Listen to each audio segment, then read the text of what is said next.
maintain 4,000. And a 4,000, JetBlue 126. Southwest 4120, 1 mile from Mills, cleared ILS 4 at approach, maintain 170 and off to Mills. 170 Mills, cleared ILS 4. So anyway, yeah, we are sitting here at Boston Logan, courtesy of Mr. X. Fantastic model. Probably one of the most frame-intensive models he's made for X-Plane. But that might also be because of the surrounding city as well. He's got some city buildings out there that are all customized bridges and whatnot. I couldn't begin to tell you which ones are his and which ones are autogen, but around the city. But yeah, it's a really nice model. And it's free on the org, or if you want to call it donationware. I mean, he doesn't charge anything for it. And it's sitting on a Ortho 4 XP tile that I made some time ago. So the coastline water overlays are, you know, nicer than if it was a G2 XPL. But yeah, anyway, highly recommend you check it out. I ran it even on my old iMac. Definitely hit the frames pretty good, but it worked. Now I'm running it on my Windows machine. This is my simming machine. So yeah, we're going to fly down to Washington, D.C. and try the river visual approach, right? This what the plan is. An interesting short little runway that parallel 27 and 9. No, that's 1533. Look how short that little runway is over there.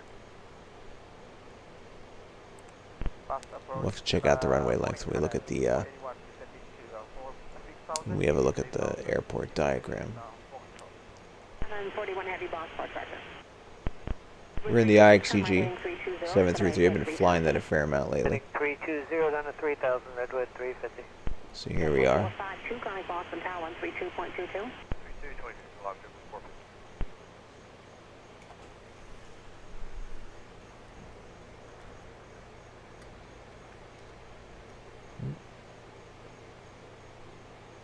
There's our lovely X-Enviro shadow drawing in.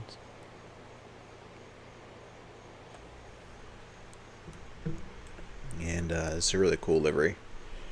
Been flying this.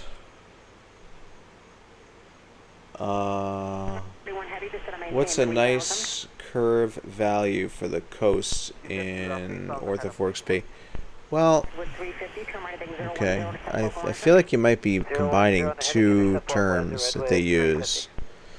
So when I hear the word curve, I think of curve tall. And that's more about, it has to do with how the mesh is drawn, or how many triangles are being used to build potentially mountainous areas. I'm using a curve tall of 1.0. And I like that. It definitely jacks up your amount of triangles per tile if it's a mountainous area. But I haven't noticed any frame rate hit. But I am on a 7700K, and I'm running a 1080. I think that's more CPU intensive, the amount of triangles you're running on a tile in the scene. As far as the coast, I would say that that's more of the mask width. So as far as coastal, I've only been using 35. Some people go further out, and I guess that has to do with, that's a trial and error. So default is 8. I've been using 35 with success. And if you run it wider than that, it'll pull satellite imagery further out, which looks cool if it's available. But if the photo source hasn't photographed that far off coast, then the transition can be pretty hard. So you really have to kind of play around with that one, you know. So to be safe, I've been using 35 789 on mine. And they gave a figure. I think it's like, if you take 35, 340 heading in at 789.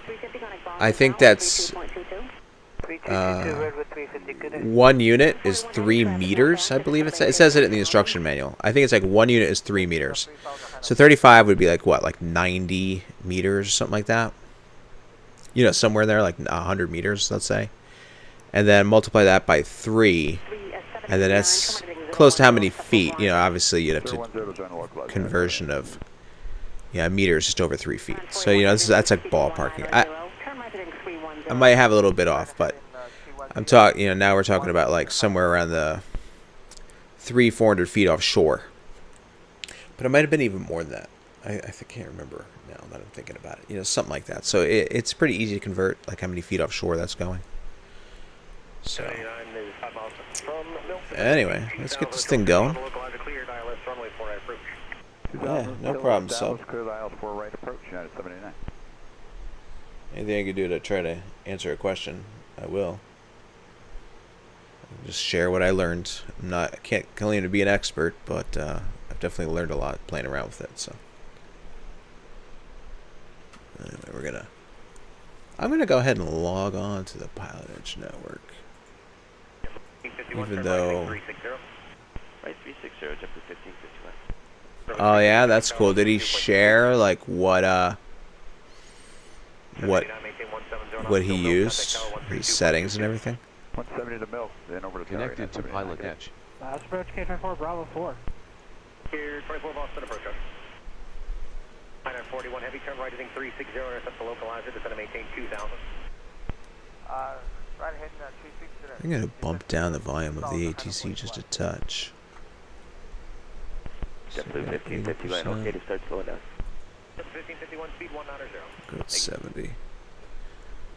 Alright. Last approach, Charlie, JetBlue 806, 7 for 6,000, speed 210, is fine. 806, Boston approach. You're supposed to zoom level 16. See, that's cool. I use 17 because I do a fair amount of GA. Right turn 310, last 12. I don't know what altitude you have to be above in order for 16 and 17 to look identical. Maybe 8,000, maybe 10,000, maybe even higher. I don't know. But 16 is pretty nice because, you know, you can. I think like each tile is about 2.5 gigs, or somewhere around there. 2 gigs on average. So. Archer with Juliet for the cap. Oh, we're picking up ATC. Well, let me just. Norwood Memorial Information Bravo. All right. One heavy connect Boston Tower 132.22.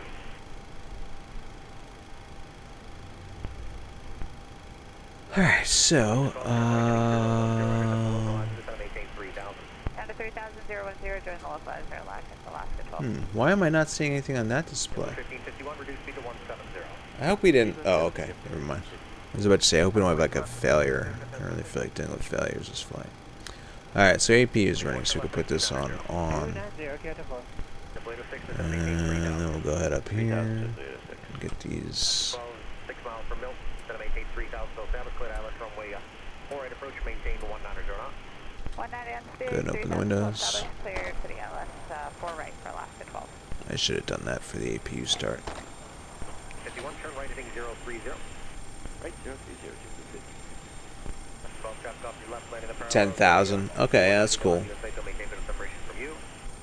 So you could do like a custom like zoom level, and you could do 16 as your base, and then if you wanted to get like closer zoom level near the airports, you could do 17, maybe 5 or 10 kilometers out. Yeah, for sure, sub. No problem. Alright, so, let's go ahead and get the yaw damper going. Roger, JetBlue 806. Approach United 2396, Boston approach, just to maintain 4,000. 291, just to maintain 3,500. 3,500, here 291. Air 24, turn right heading 010. 010 field inside, Canada. Yep. I'm gonna do 24,000. That 12 works. o'clock, 5.5 miles out of 1100 feet, Okay. heavy going 3 minor report traffic in sight. Inside, Alaska 12. 12 following heavy going 3 minor. All right. So, 32.22. 3222, clear for the field 4 right. Thanks, have a good day. 206, turn right heading turn 310, minus reduce speed to smoking. 190. 190 Yeah, heading 310 to 806. Okay. Approach American 2149, ladder 9. All right. So now we're having a look down here. 2149, Boston approach, we're going to maintain 4,000. And I think I should probably do this. 1551, maintain 17, turn off, still 588, contact tower Let's 128.8. go ahead and get the position locked in. 806, turn right heading 340, it's going to maintain 2,000. And I'll put on Boston. 62, reduce speed to 170. Okay. And then we'll leave that for now. And let's go ahead and have a look at. So here's our route. Here's what we're doing. Basically, we're launching out of Boston, coming down to Washington, D.C. And here's our actual route. And what I'll do is I'll copy paste that into the chat. 462, Boston, reduce speed to 190, then it's going to maintain 4,000, expected big approach 4 left. 190, then down to 4,000, 462, radio 6 airport, 1 o'clock, 10 miles. Radio 6, clear big approach, runway 4 right, maintain 170, on for 5 feet. 170 the final check through 806. 2396, turn right, heading 310. Why is it doing that? Clearly I'm being silly. For the 190, when you got Alright, about anyway. 4 right, 2149. Alright, so give you a taste of like what the scenery looks like as we're flying over it. Basically, we're going to fly out of Boston. We're going to be flying like through the Connecticut area, right near New York City, which isn't going to be that exciting from 24,000 feet because I don't have any special scenery installed except for the photo scenery. Cruise by Philadelphia and on our way down into by Baltimore and DCA. Alright, the departure procedure is the PATSS 4. We'll take off at a runway 4 right. And it's kind of a cool looping procedure. It takes you around out over the water and back in. And everything goes to PATSS intersection. And then we'll fly J75 pretty much the whole way. We'll go from PATSS direct Nelly, and then from there we'll go J75. And we'll take J75 until we come up to Modena, VOR, it's a VORTAC. And then from there, we'll follow the arrival to Eyes, and then we'll come up this way to Nays, right? And then, so it'll kind of like bring us up over here. And then we're gonna go direct Fergie, and then we'll pick up the river at Derrick. And then we'll attempt our step downs, which I'm not that great at on this, but it'll be fun to practice it.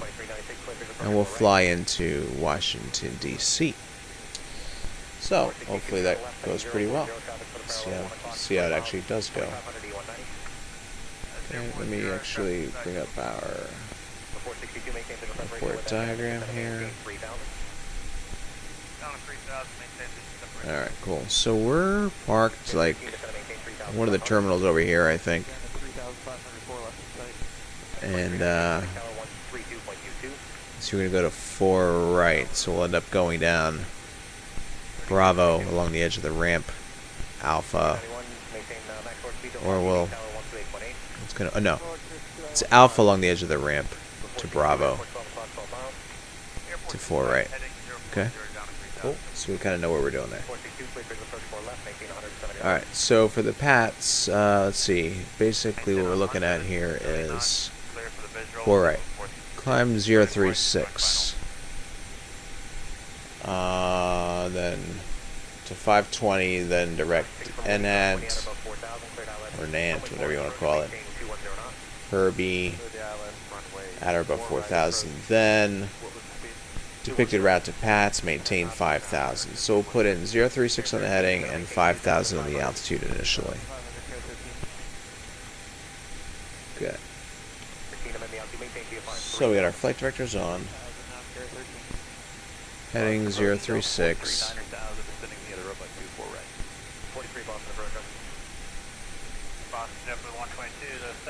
And 5,000 on the altitude. Okay. Let's see, what else do we need? Bank mirror, not worried. Altitude we got. Comms we're not using. Navs not applying to this flight at this moment. EFS, we'll leave this as such. We'll put this on map. Okay. Weather radar, we'll turn that on. Auto brake, we'll put rejected takeoff. Transponder we're not using. FMC we can come back to and start programming. Okay, so we're gonna put in here, and then we're gonna go KDCA. Okay, and then the actual routing is gonna look like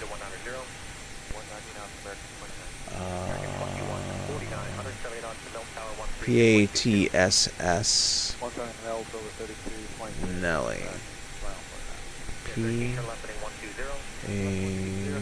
PATSS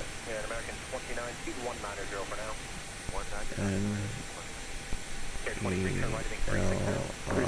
ELRE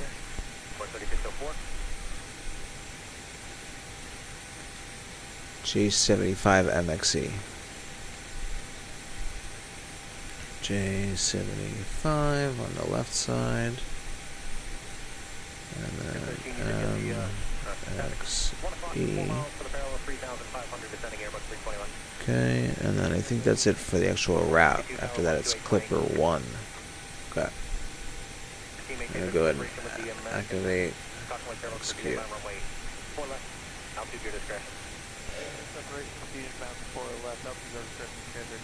Alright. Then I'm going to go ahead and just put in the departure. So we said 4 right. And we said PATSS. Okay. And then the arrival. Gonna be Clipper.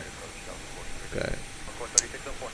And then we're going to fly to the 19, but what I'm going to do is I'm going to put the RNAV 19 out of Fergie. Because even though we're not actually shooting the RNAV procedure, I'm just putting in that fix just to have it, so it depicts it. And execute that.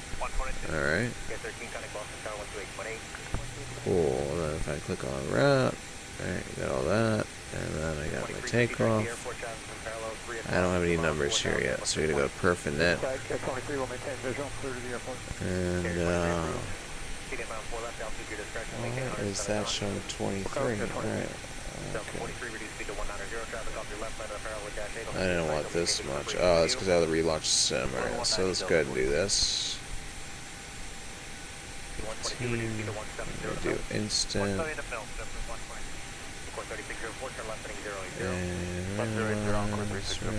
Randomize. Yeah, that works for me. Okay.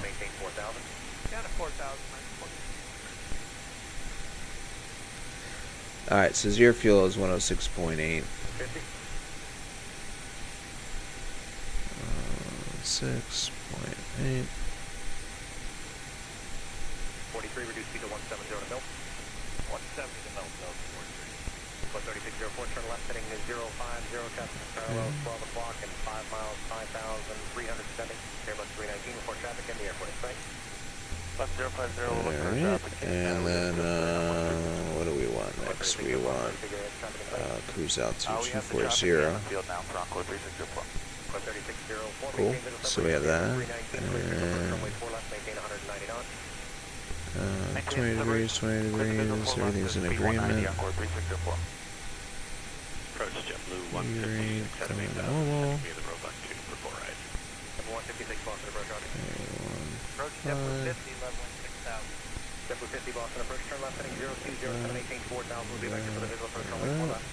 Heading 020 down to 4000. Trim percentage 21.2. 1466, going to maintain 3000, and traffic line in the parallel is an Airbus 320, they'll have you in sight. Still maintain business separation from you. Down to 3000. Alright, looks good there. 22 Connect Boston Tower 132.22. 3222, JetBlue 122. 23 Connect Tower 128.8. 28, go 23. Okay. 56 is 10 miles from Winnie, cross Winnie, under about 4,000, cleared ILS runway 4 right approach. Let's see. MXE. Speed 190, JetBlue. Nice, hold on, let me check something here. 50 reduced speed to 170. MXE and then eyes. Why aren't all these drawing in? What the heck? Okay, let's go ahead and have a look at that again. Did I put in the arrival? I thought I did. Maybe I didn't. So let's go here. Yeah, Clipper 1. Alright, Clipper 1 out of MXE. Execute. Alright, let's look at that again. 50, turn 10 degrees right. 10 right. Alright, that's better. MXE, Nuggy, Troy's, Belay. That's why we always want to review our Trish, Clipper, Baltimore, Eyes. Alright, good. Plug that right there for now. Okay. 1466, turn right, heading 310, reduce speed to 170. 310, total 170. Okay. Looks good to me. Cool. So, what is, by the way, the check pressure? It's looking like 3027.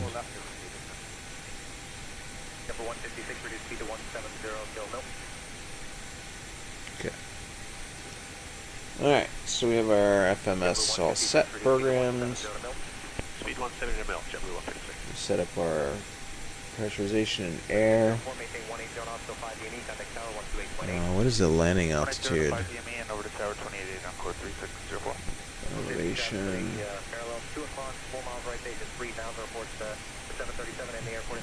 Runway, does it give it to us? That's alright. We'll go here, and it's going to be 12 feet. A whopping 12 feet.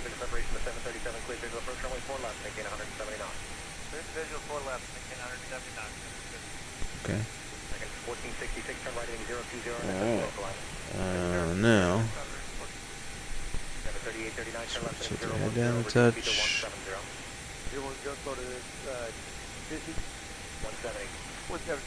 Okay, so we'll put this at 80. And this would be 132 and 133.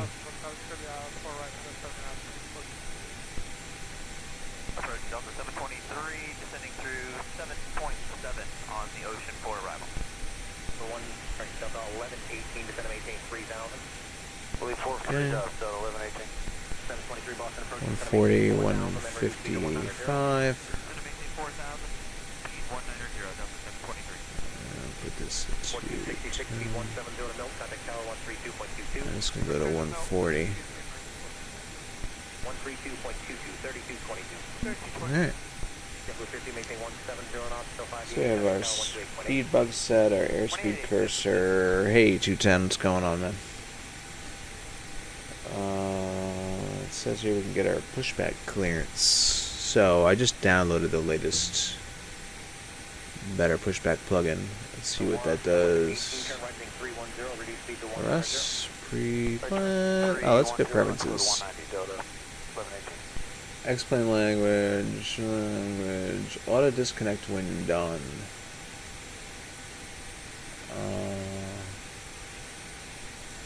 Auto disconnect when done. Do I want to?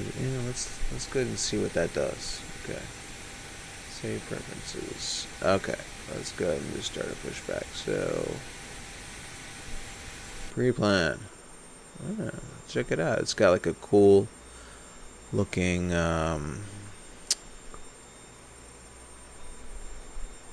like silhouette, I guess, matching up our airplane.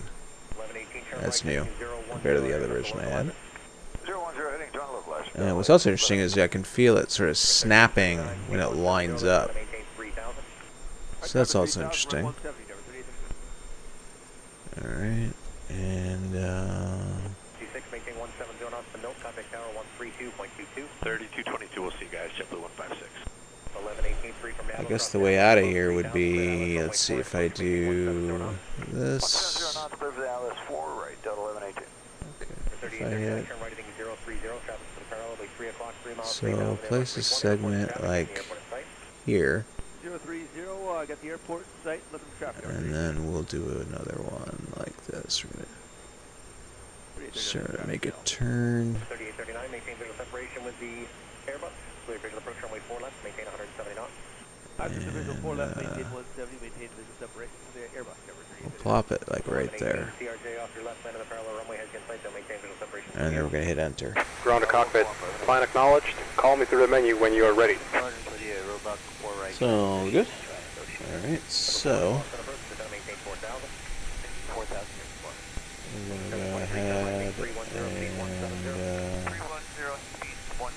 start it. Ground to cockpit. Tow is driving up. Oh, I hear the truck.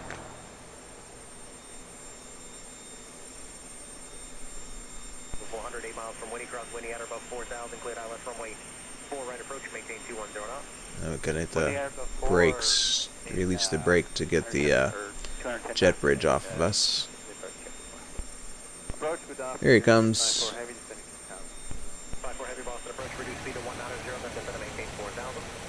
Speed 190 and then descend 4,000. This 54.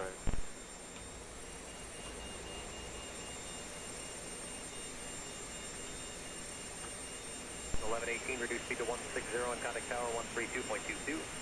160 knots and 32. Okay, all doors and hatches are closed. Ready to connect. Set parking brake. Parking brake set.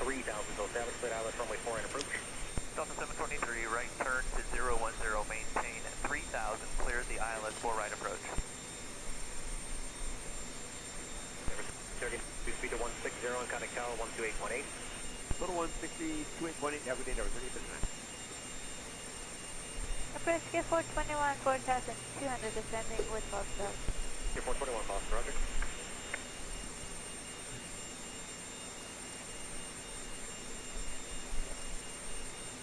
Alright, we're getting jacked up here. Tow connected and bypass pin inserted. Release parking brake. Alrighty, releasing the parking brake.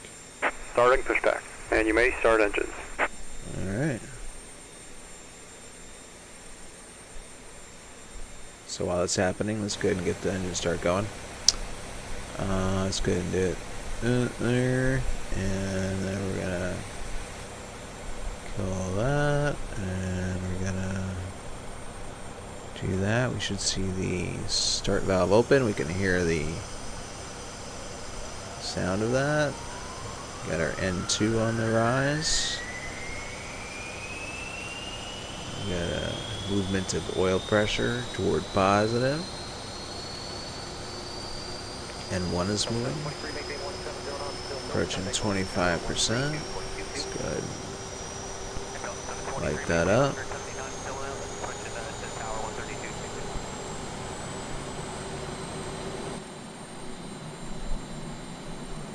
Oh, that looks cool. Got some, it's always cool looking at airplane tails, isn't it? This 5-4 heavy, expect ILS runway 4 right approach. Thank you. Let's hope we don't clip that twin engine sitting there. 421, turn 10 degrees right. 10 right to 421. This 5-4 heavy traffic for the parallel runway twin Cessna will have you in sight, so maintain visual separation from you. Say again, please, 5-4. This 5-4 heavy traffic that's landing the parallel runway is a twin Cessna. They'll have you in sight. They will maintain visual separation from you. Yeah, that's copy. Thank you very much. 5-4. 5-4 heavy, turn right, heading 310 to set to maintain 3000. Right, heading 310, descend 3000. Fine.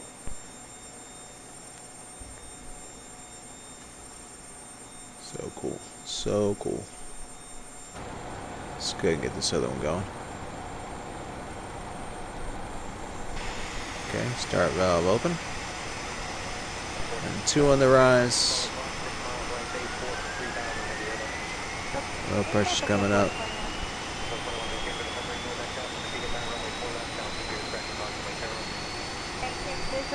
Already over 20%. 25.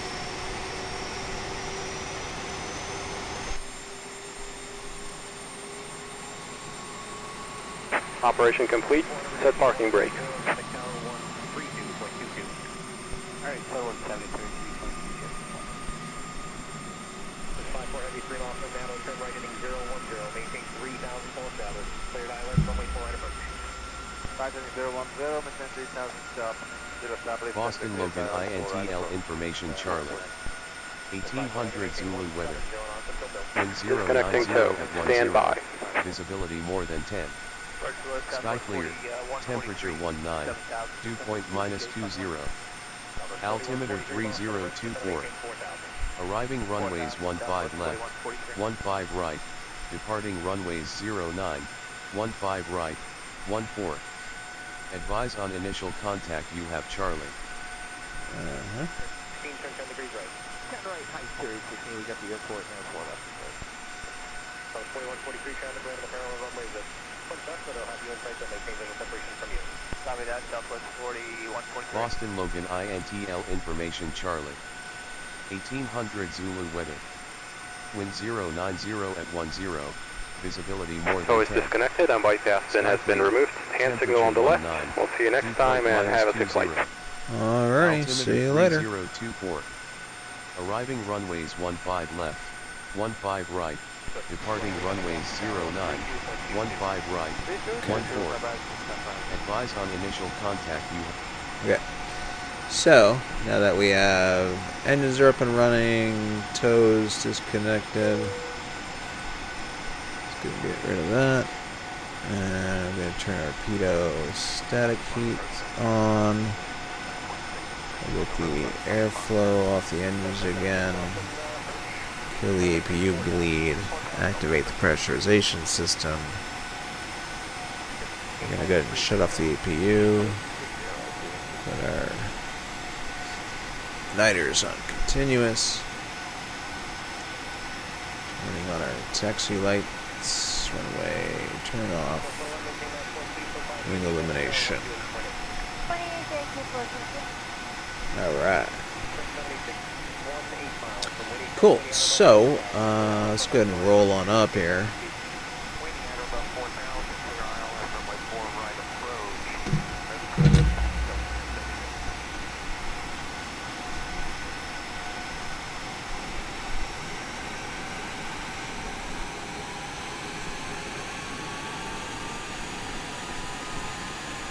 And actually, I gotta deploy my flaps here.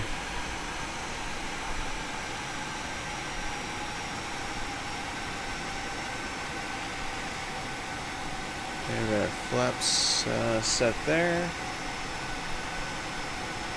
And we'll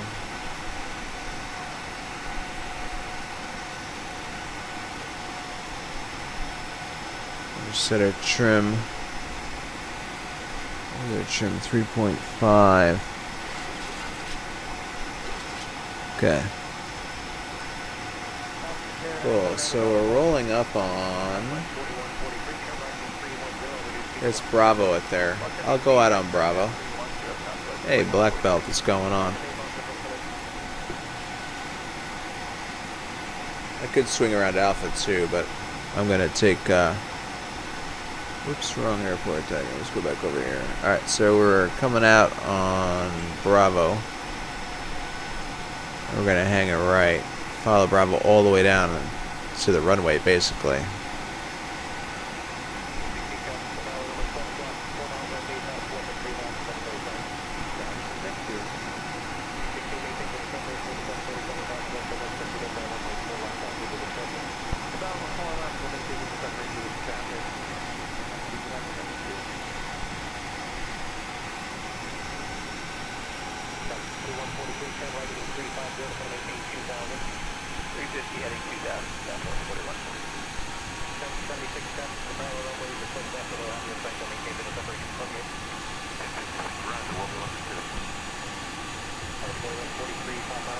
Physics 2. Oh boy.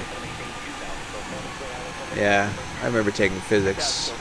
I only took a physics 1 course, and problem was I hadn't seen it in high school. When I saw it in high school, I was not a very good student back then. You know, I just wasn't really into this high school. So I ended up living in the tutoring department, which, you know, was good, definitely very helpful. I just seeked out tutoring the whole time because the teacher we had was not that good. He was a really nice guy, but he was so good at physics, he couldn't comprehend how you didn't understand physics, so he wasn't good at teaching it, unfortunately. So I went to the tutoring department, lived there, you know, got a B in the course, and got a passing grade, thankfully. So we're coming up on, did I screw this up? We're coming up on, so we're at Juliet and 4 left. Let's just have a quick look at the airport diagram. We're going to make a right here. Okay, so, oh, okay, so we're seeing 4 left. We came down Bravo. Oh, okay, so we're here, right over here. We do want to make the left. So Juliet. We want to make a left on Bravo.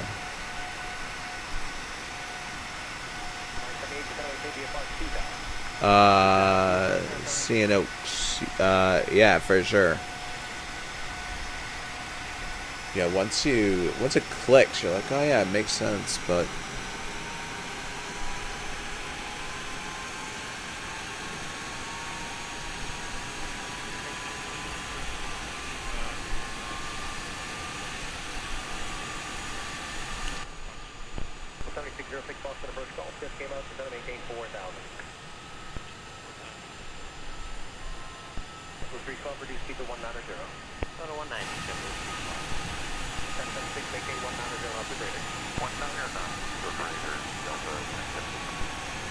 yeah, so that's frustrating. So then what you gotta do is basically you have to, maybe you can buddy up with somebody that knows their stuff, like form a study group. That's the other thing we used to use, study groups. Those are great. Study groups are great too because, like, you get together, you hang out, you know, you plan like 3 hours, you goof off for about an hour of it, but hey, at least you're studying.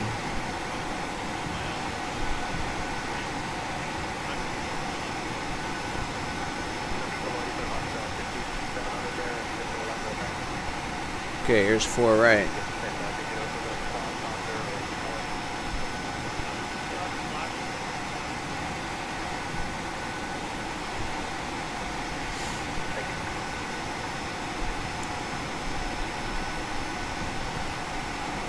Current airplane we're flying, this is the 737-300 IXEG.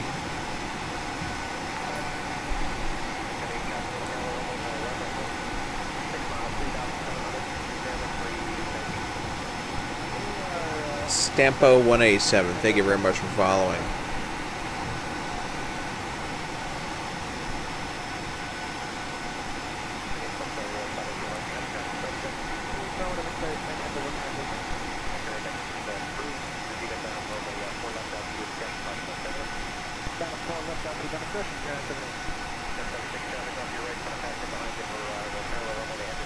Alright, we'll stop it right there. Let's go ahead and close this window. Close this window. Okay.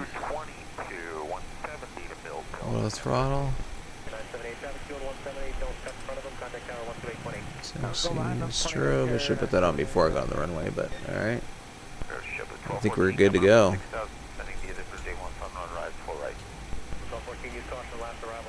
Okay. 40% we're going to engage Toga.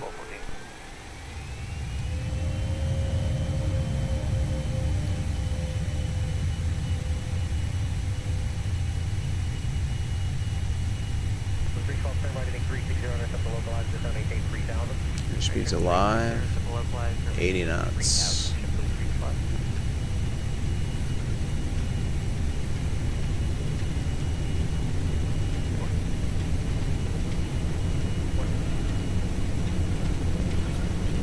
Okay, V1 and rotate.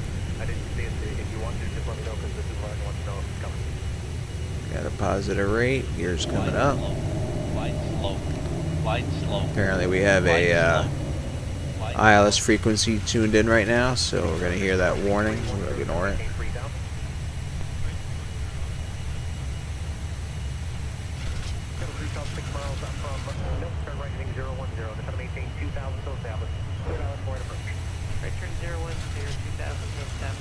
Okay, we're through 400 AGL. We can put on LNAV. And let's go ahead and put that to neutral. Okay, we're coming through 1000. Let's go ahead and hit N1. Sometimes it turns on, sometimes it doesn't. Let's try it one more time. And come on. I don't know why that doesn't come on every time. It might engage automatically, but anyway. So we're accelerating through V2 plus 15. We're gonna. Yeah, so it just started to come on, and then I just accidentally shut it off. Duh. Alright, I gotta read up and see why that doesn't.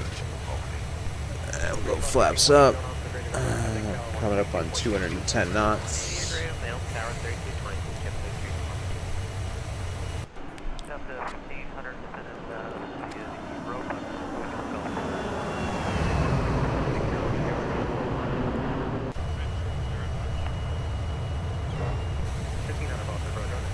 Okay, did that ever come back? No.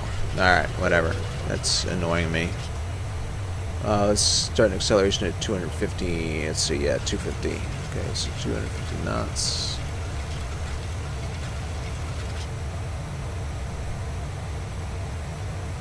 Alright.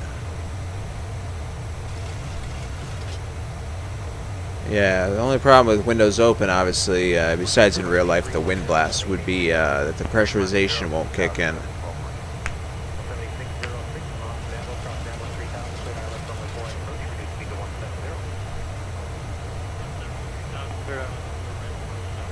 Okay, coming up on 250, we're above 3000 AGL, so let's go ahead and turn on VNAV.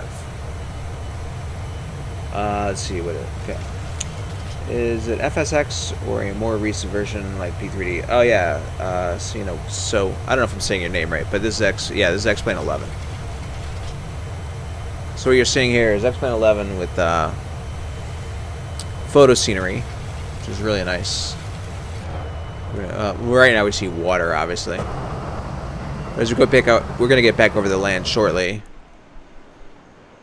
I think we're leveling at 5. We're going to start another climb.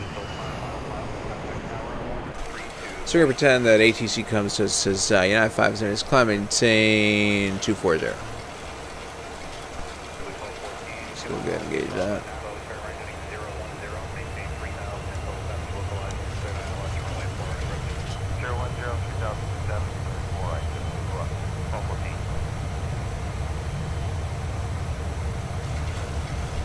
Okay.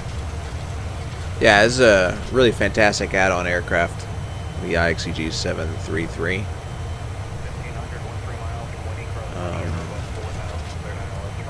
A lot of times people will say, well, why are you streaming under the FSX tab, you know? Personally, I've always done it because I really believe in what X-Plane does and what it has to offer, so It's always like a good way to spread the word, so to speak, you know. I don't really care how many followers I have. I guess if I was trying to get more followers, I probably wouldn't be streaming while Johnfly was streaming. Oh, we're getting a little turbulence. So I personally like to just put it on that tab because I know more people click on that to see simulators.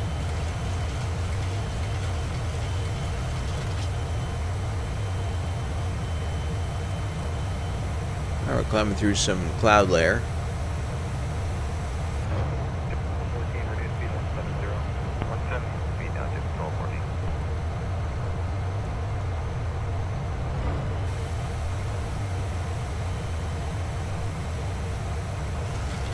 Coming up on 10,000 shortly. What's going to happen there is we're going to start an acceleration at 300 knots. Specifically 302 is what's on our FMS. So you're going to see this airspeed cursor automatically shoot up to 302. Right about now. There we go. Airplane's going to pitch down to begin its acceleration.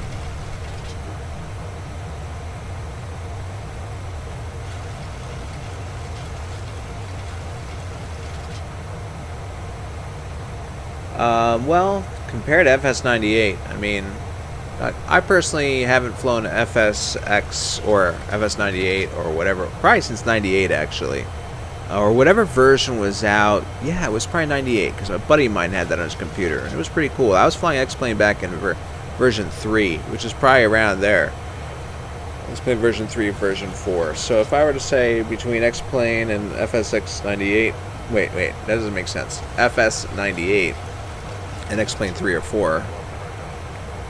Visually, I guess, and the amount of airplanes, Flight Sim had the advantage. Flight Sim had the advantage visually for quite a while. But I've always been an X-Plane flyer. I always like the way X-Plane flies. Rose Gold, thanks for following. But X-Plane 10 was a really good run, in my opinion.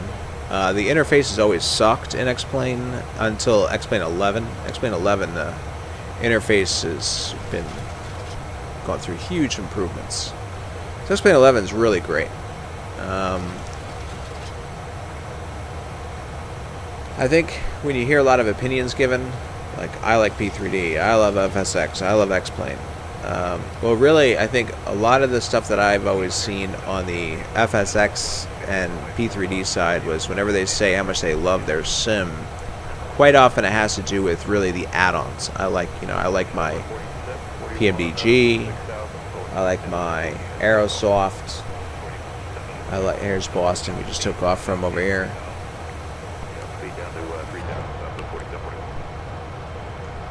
There's a city, the airport is right there under that cloud. That's where you were. So, hey Watt, what's going on, man? But yeah, you know, so for people that have been flying FSX and P3D for a while and have spent a few $100s and they feel like they have to pick one or the other, I could see why they'd want to stick around with what they've spent a lot of money on. If you're getting back into it,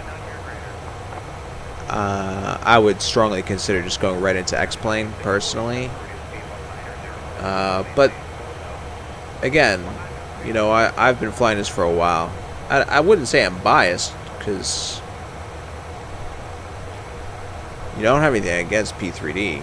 But one of the things I've always loved in X-Plane is something that you can't see, which is the way the airplanes handle.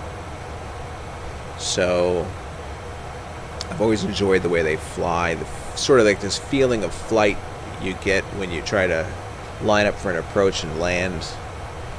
It's always had a really cool feel in X-Plane. Here's PATSS, which is the end of the arrival. End of the departure, rather. And, you know, but there's a lot of people out there that have flown both. The other thing I would say, if, you know, for those that are currently deep into FSX or P3D, I personally think that you should just fly both X-Plane and whichever one you're currently on, FSX or P3D. In other words, if you can work the hard drive space, why not just enjoy both? You know, keep your sim that you're used to, start to branch into X-Plane, you know, and then let your taste develop as you're doing it. No reason why you have to dump what you have. The only time you have to dump it is if you really don't have enough hard drive space. So, but hard drive space these days is a lot more affordable. So, now I do both airliners and GA, and one thing that's amazing in X-Plane is the photo scenery is so cool. These photo scenery tiles I hear are pretty good, but there's some other ones that are just really, really amazing. It depends on the source that's available and how good the photography is. But yeah, it is just really, really nice. And when you're flying VFR, the fact that you can truly see the landmarks and the highways and how the real life scenery is around those landmarks is something that apparently cannot be done in P3D at this time. I think that there are some scenery packages out there that do give you areas that do look pretty good when it's replicated, but you have to pay for that. In X-Plane, it's free. You can build this photo scenery for free, which is amazing that, you know, we can do that. In fact, the guy that made the free tool called Ortho4XP, yeah, he doesn't even charge you for it. In other words, what I should say is he's not even taking donations. So, yeah, I just read about blade element theory. That seems to accurately predict dynamics from the model and not knowing real aircraft. Yeah, so there is, there is an advantage. Now, another thing, too, you're commenting about the cloud. So this is XEnviro, which I do like a lot. This actually was XEnviro with a add-on cloud pack that was free. A lot of people say, well, Active Sky is much better, Active Sky this, Active Sky that, and I've seen Active Sky, and yeah, it does look really good. But Active Sky just announced at Flight SimCon that they're now going to make Active Sky for X-Plane. So there's another add-on person that's going to become an X-Plane, which is really cool.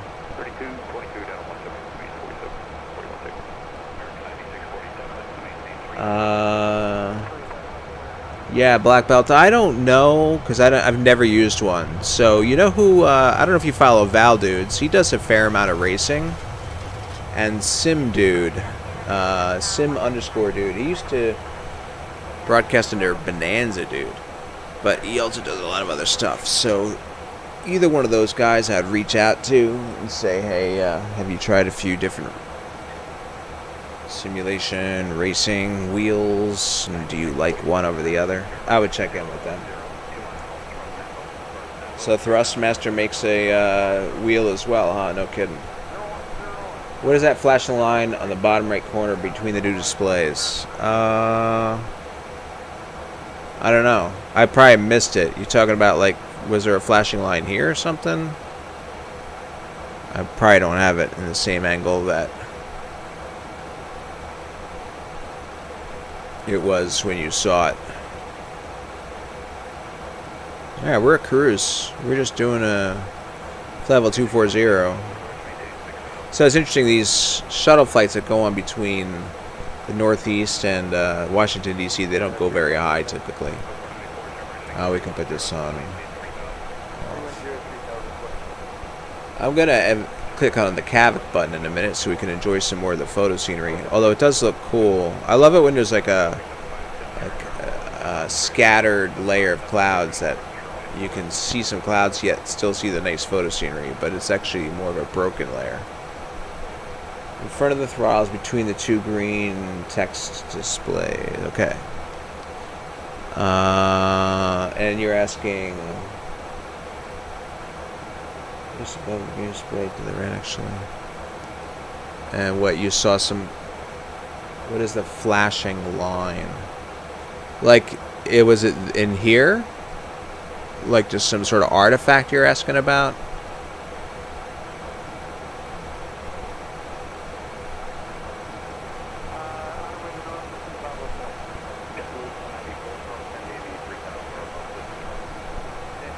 A gray and white line. Well, if it's this, that's just a visual artifact. So there's shadows that take place. Yeah, you see like here and here.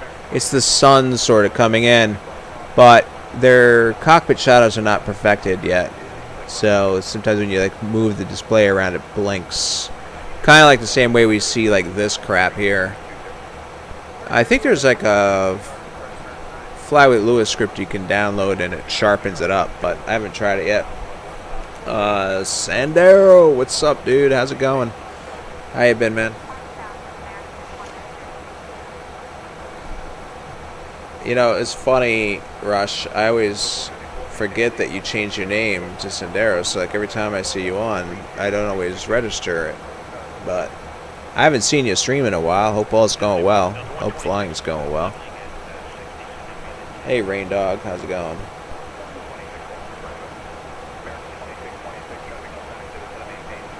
Dialed into DCS. Ah, cool. So you're enjoying some battle action, huh? Cool. Yeah, I gotta get into that eventually.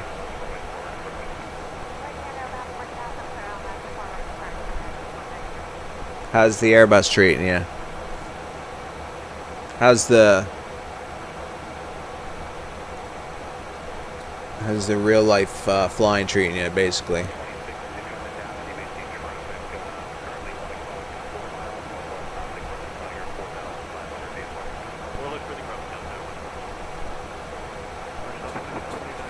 Do you ever stream DCS? Well, let me see, make sure I'm still following you. Maybe somehow I accidentally... No. Oh, wait. Holy cow. How the heck is it that I don't have you on follow? What happened? Did you, like, make a whole new profile or just change your name? Because somehow I didn't have you follow, dude. That sucks. I just refollowed you.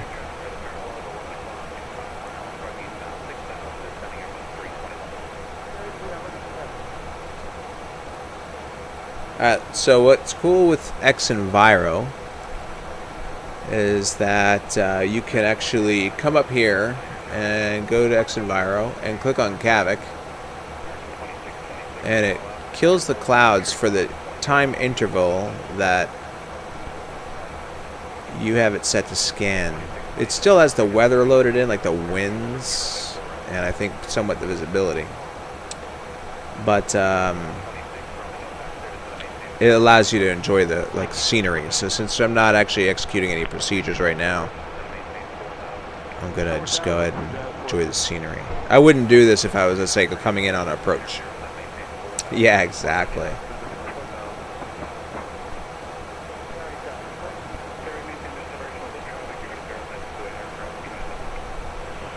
Yeah, it's been... It is... I'm enjoying the hell out of ortho.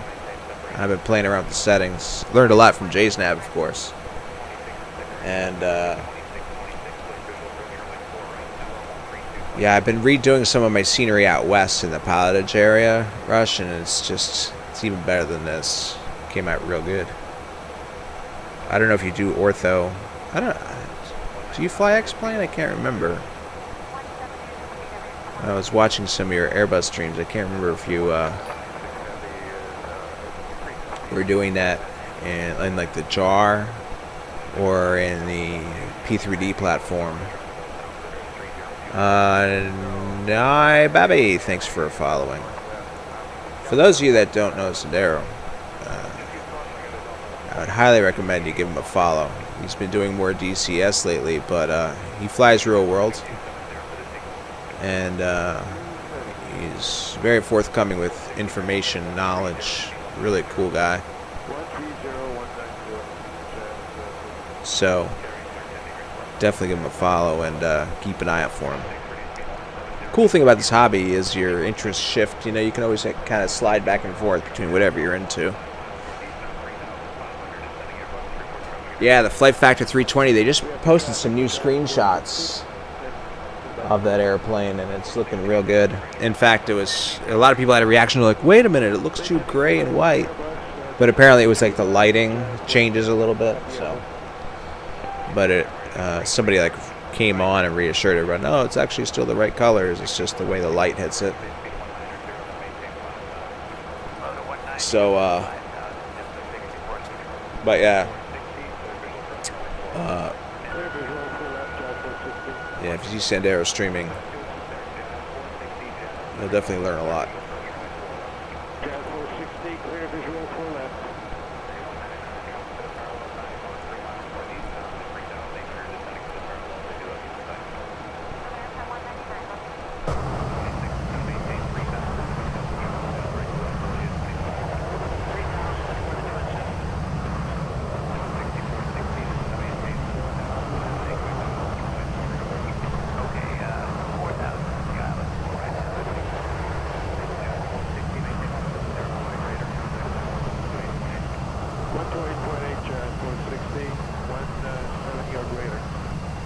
Uh-oh, we're getting a frame rate hit here.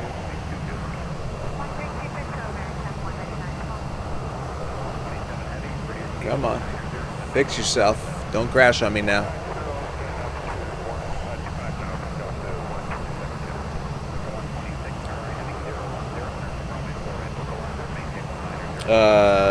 Sunoki, yeah. If you do the full install, why the hell am I getting such a frame rate hit? Let's come back in, maybe that'll fix it. Okay. Yeah. I think it covers pretty much the entire planet. Like, you have access to this generic mesh scenery that'll cover pretty much the entire world. And then, of course, you can also build it for free. I don't know why I'm getting such a bad frame rate hit here. This better stop. This is pretty annoying.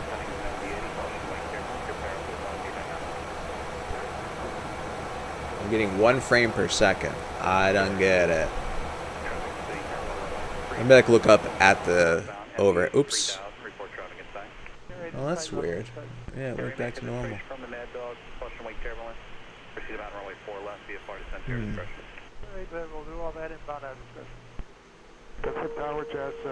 Let's go back in the airplane. Sometimes when you get a really bad frame rate hit, it helps to change to a view where there's really nothing to draw. So like doing tower view, shift 5, you'll just point the camera right up at the sky. And it'll just be you and your airplane. JetBlue 6460, Roger, 30 that's 4 right approach. Oh, we're good now.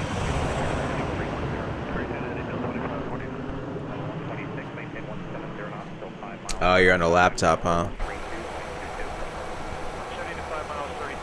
Yeah, as long as you have it actually, if you can run it without, if you can run your sim without ortho, then you can run it with ortho.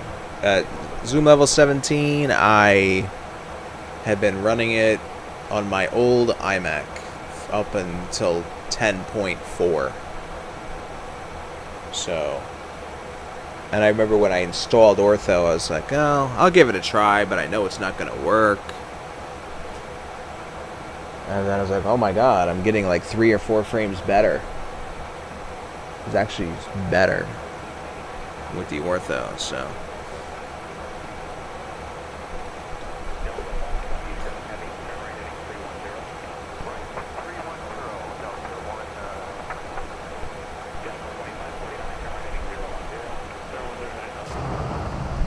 Let's try it over here.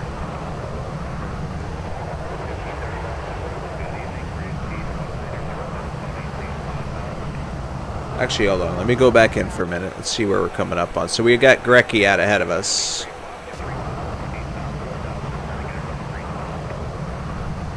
Yeah, X-Plane 11 is very nice.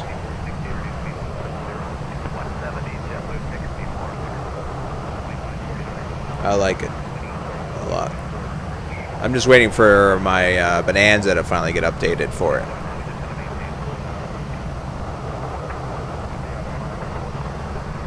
Yeah, I think P3D fans are definitely enjoying version 4.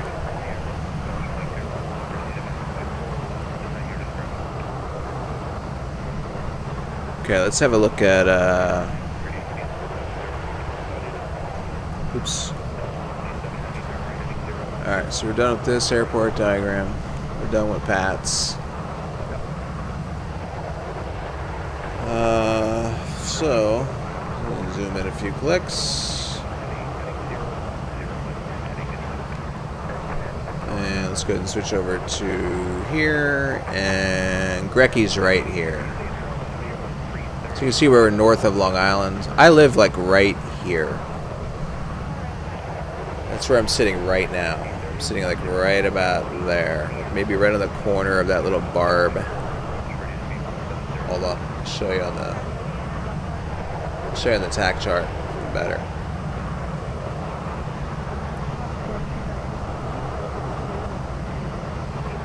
Okay, so can we see this is Rhymes? I guess Grecky must be like right there. Yeah, it's a little bit off the chart, I guess. But yeah, so I live like the Northport. I'm in East Northport. So I'm like right in this area.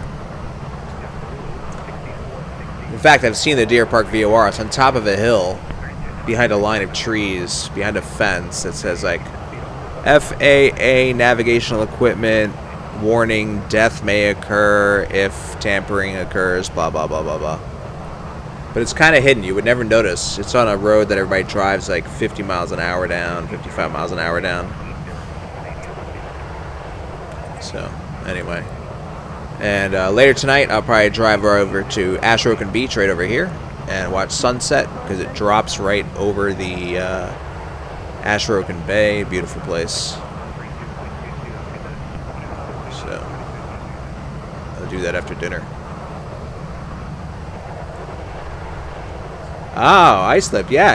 I'm not too far from Islip at all. Yep. I used to drive by Islip all the time. I worked out in Brookhaven, by Brookhaven Airport, Shirley Brookhaven. So here it is. So here's Eaton's Neck, North Shore of Long Island, Lloyd's Neck. I'll zoom in on that.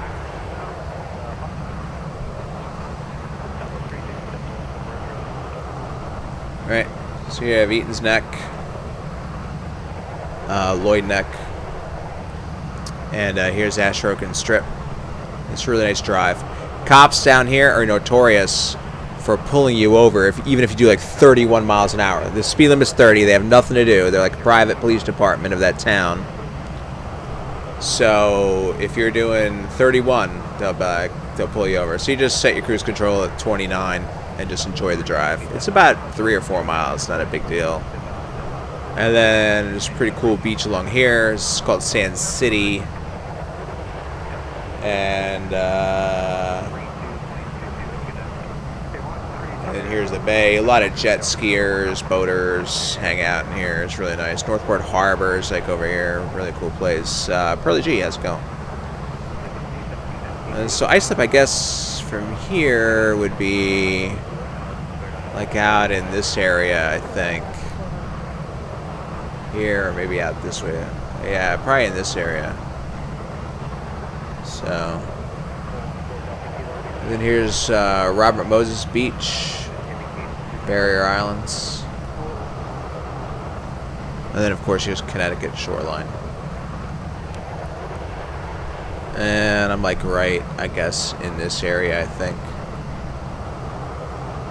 It's kind of hard to tell from the air. Oh, here comes our rescan of Enviro clouds. So I have my stuff set to 10-minute intervals. So yeah, of course. Senyoka, you out of here? Taking off? If so, then thanks for hanging out.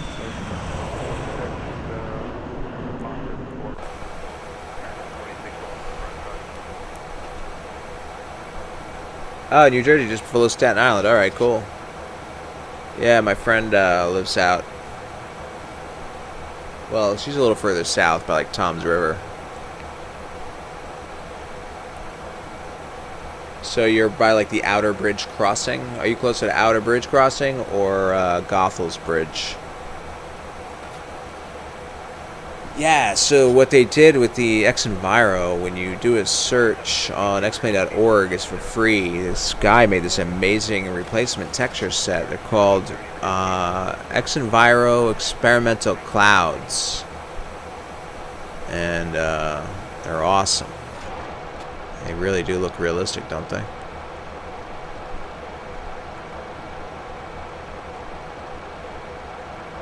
Sayreville, okay, yeah.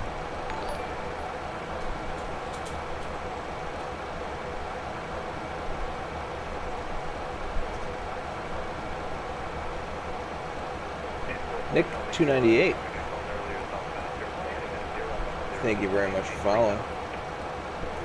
If you're actually there, even better. I gotta change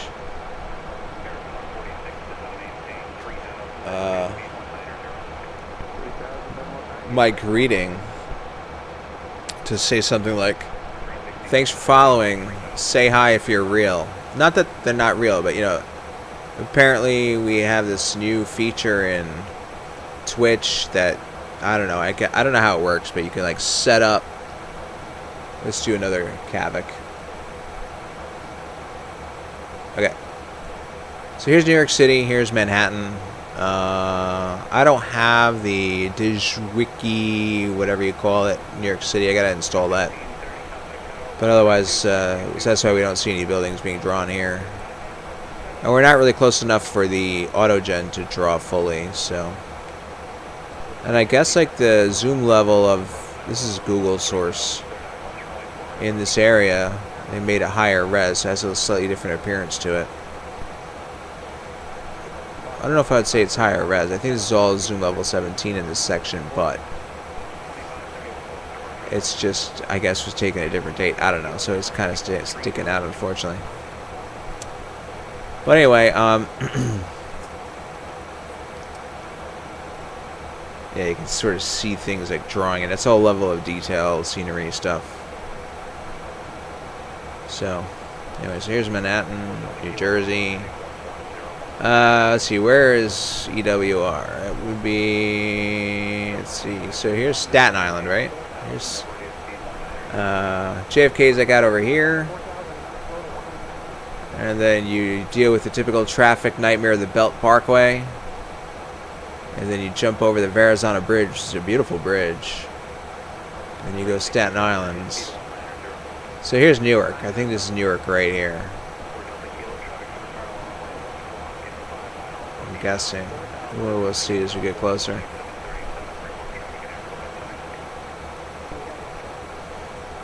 Alright, cool. Same episodes. Hopefully we'll see you again soon.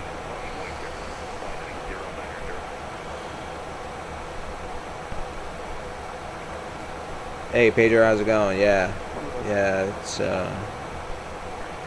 how did you get around the limited download? Okay, so when I first started building with Google in G2XPL, I was just using zoom level 17, so not multiple zoom level stuff, right? And that, on average, on a zoom level 17 tile, I could get about 3 or 4 tiles done per day, 24 hours. So really, I would just build 3 or 4 tiles, and then it would say you're over quota, and then I would just wait until the next day. So it was a very long process. Did the pilot edge area first, and then spread myself outward from there. Then, what I did was... sorry, I thought I heard a noise in the background. I got a VPN service. So the VPN service is like, I bought the package for 1 year. It works out to like $8 a month or whatever, you know. So it was less than $100 for the year, and I've just been building the hell out of it. Every time I run over a quota, I just switch the server and boom, start it up again. It works great.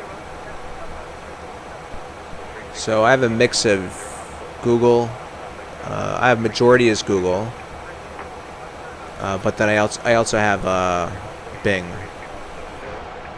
Currently, I have about half the United States is in Google. So, yeah. And JSAP, he'll tell you this too. I fully agree with this. Is that if you're building ortho, just start off in Bing. Build it all in Bing.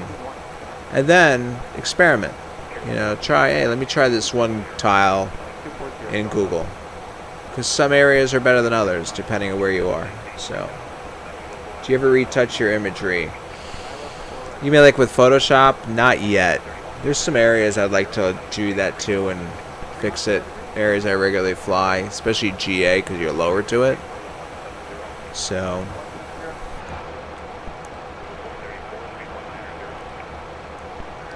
Yeah, there's Newark. Now you can really see it. How awesome would it be if, like, Mr. X did a Newark and JFK package? JFK's right there. Because there's Wiki. That's like my made-up pronunciation. I have no idea how you really say it, but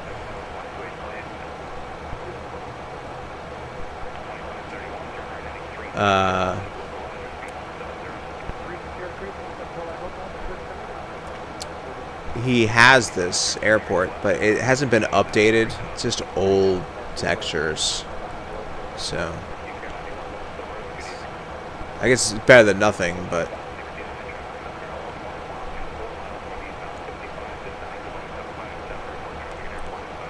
I want to buy his New York City, but I think he made it for X-Plane 10, and I keep thinking to myself, well, maybe in X-Plane 11 the reflections won't show up right. I don't know. I might just buy it. I find that Bing is not good for Canada. Somebody had told me Jevietsky. That's a really good spelling that gave that to me. Thank you. I will forget that, but I'll try to remember. So it's good to enjoy the outside view. Actually, wait, let me see where my top of descent is. Top of descent is not for another 100 miles. Okay.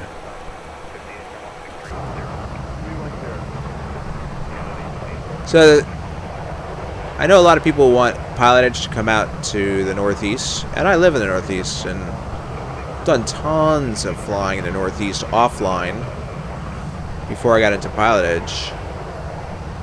So I know the airspace to some extent, you know, both IFR, VFR. But I don't know, I mean, it's pretty flat out here, in this area at least. It'd be kind of boring, personally, I think. I guess procedurally it would be cool if you're doing a lot of IFR stuff.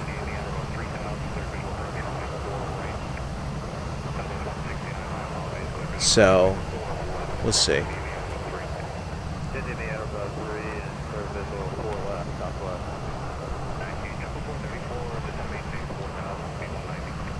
Oh, here, I'll show you guys my, let's see, let's go here. I'll show you my current coverage of what I have built. Now, it's going to be a big mess to look at, but, where is it? It is here. It is, yeah.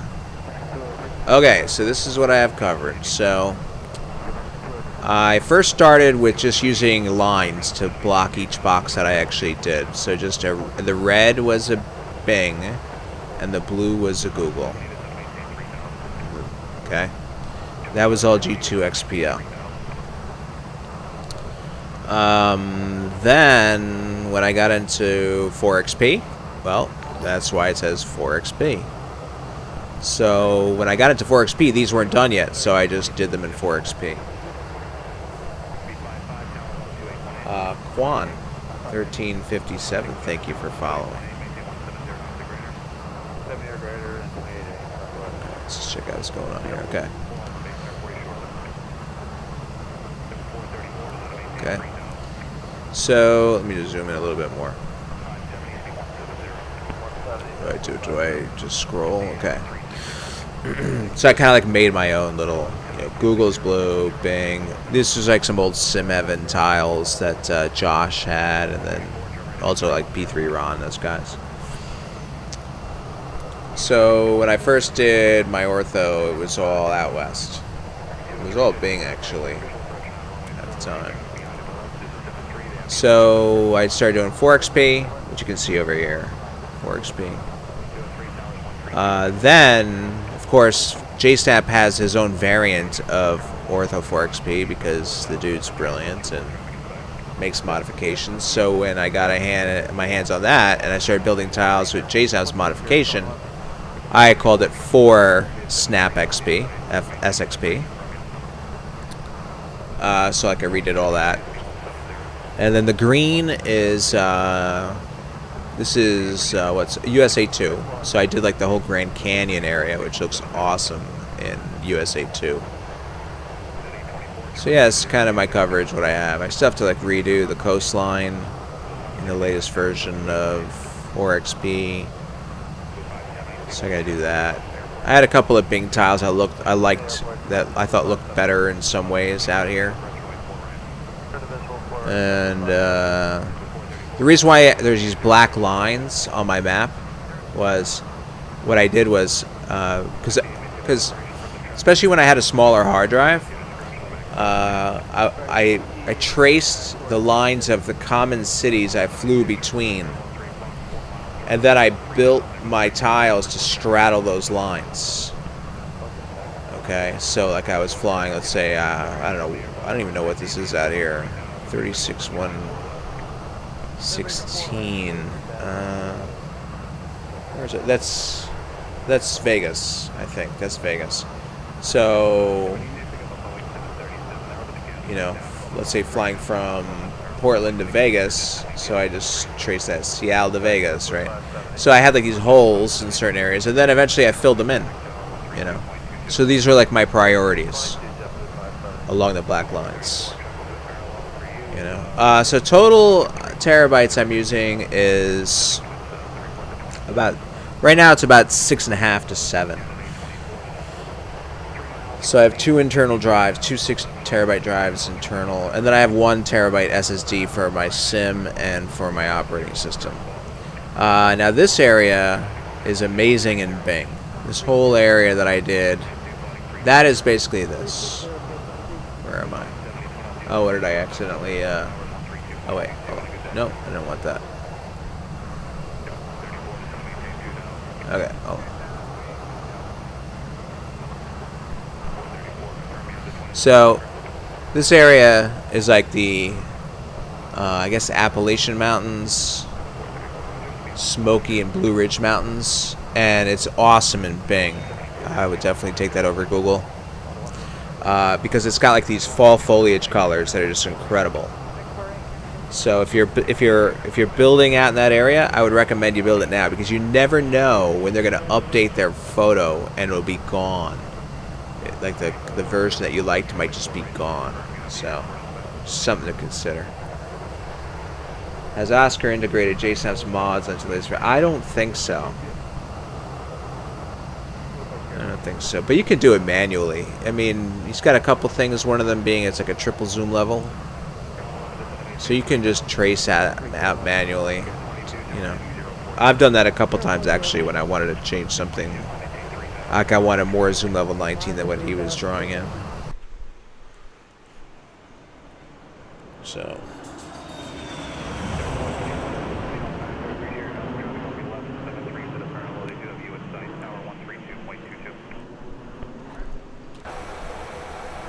Coming up on Copes. Top of descent is 60 miles away. Let's see where Copes is.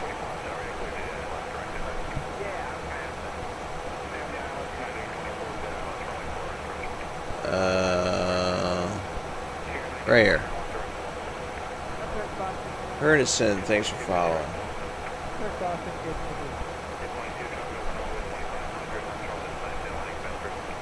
Yeah, Copes is here.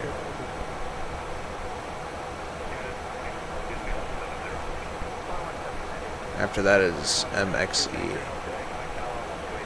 Modena.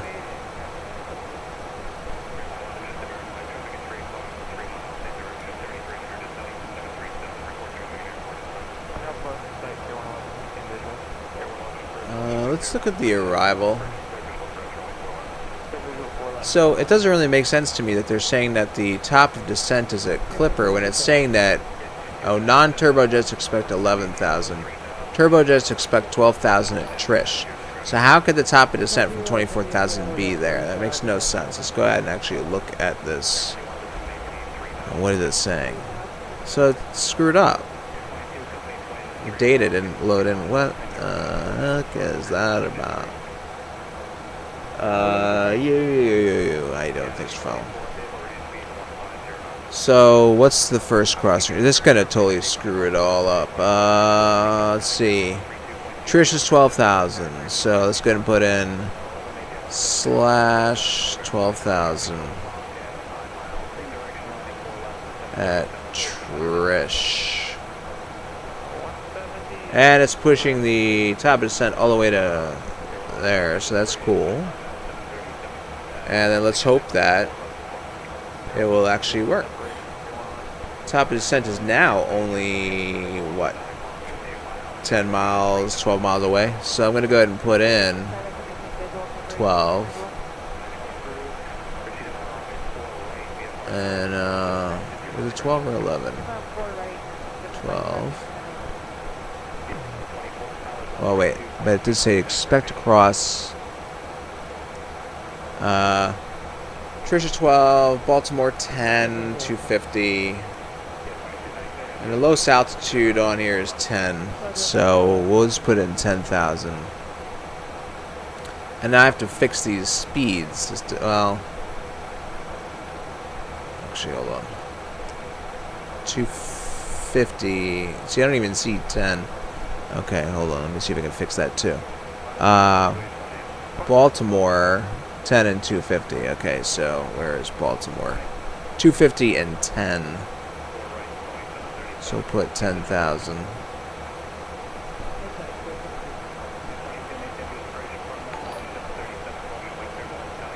Alright. And I'm going to put 10. And Lunatic Barrel, thanks for following. Alright, and then we're going to go ahead and just step this down in range so we can see a better resolution on here.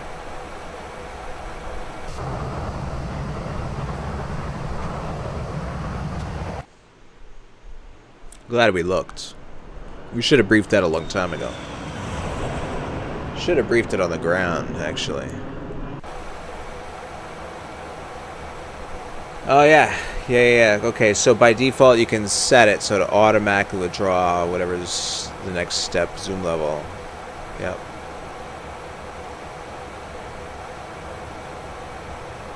Alright, so we're coming up on the top of descent. But let's hope it actually starts descending. There it goes. Power's coming back. VSI is showing a descent. And we're on our way down. Good.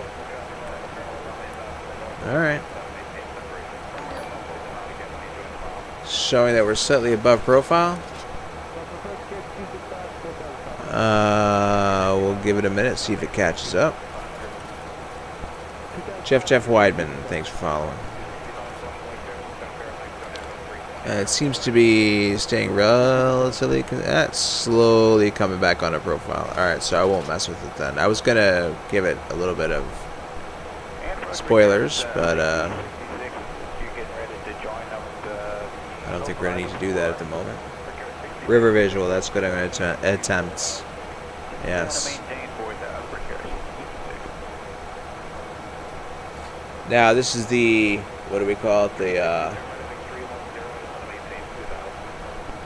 Javietsky. So we do have the Javietsky DCA scenery, which is actually more up to date than the New York scenery. I think it's X-Plane 11. And it is pretty cool. I've landed there before.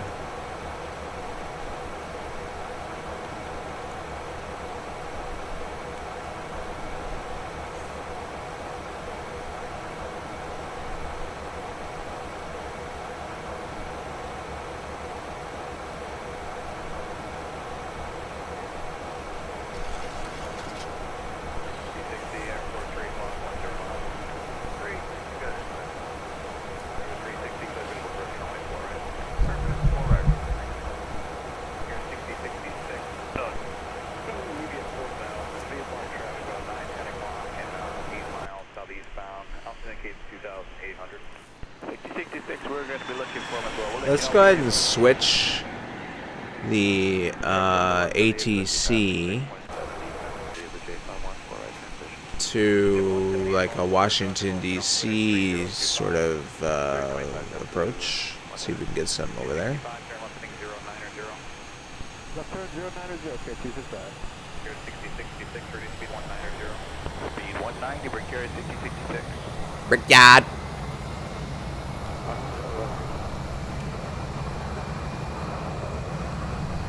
Alright, we got that, and we'll do KDCA. And approach departure, approach final. Let's check that out. Open it. Alright, let's hope something starts playing.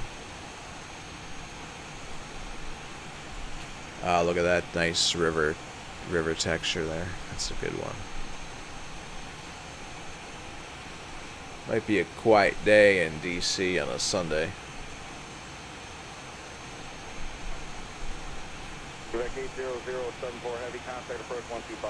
Hopefully they're going to say cleared for the river visual, blah blah blah blah blah, but I don't know if they will, because before the winds were like 050.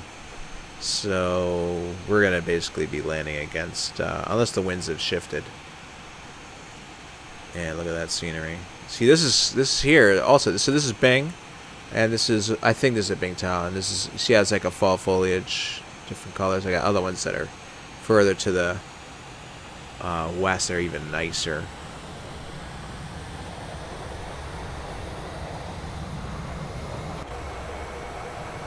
Cool cloud layers. Got one above, one below. I just wish this was a little bit more broken, but I'll leave it the way it is. So we're on profile. We're looking good. We got to get the local altimeter setting.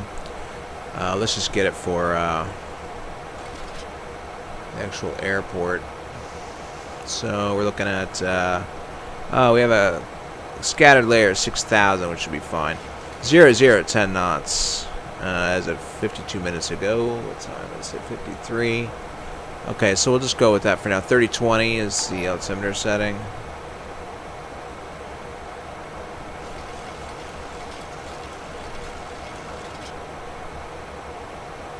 Okay, who do we got? Porky Donut. I like that name.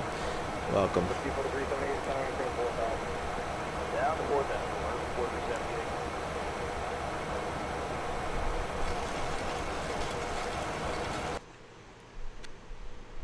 Yeah, the last time I flew the river visual, they were actually shooting the river visual. And it was so cool to listen to while flying in the sim, you know? I felt like a real pilot.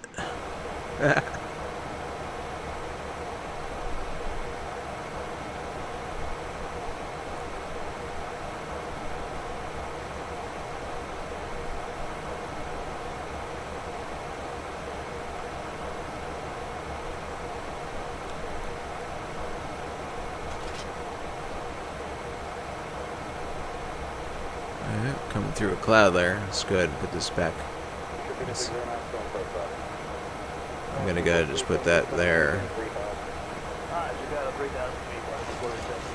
Why did it redo the top descent? See, now I bet that totally screwed things up.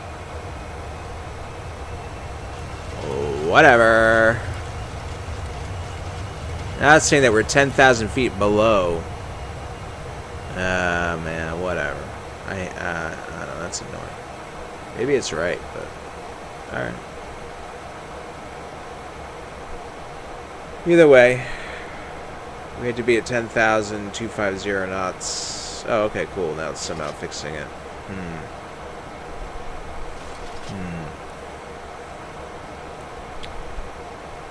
Alright. We should put on our landing lights, shouldn't we?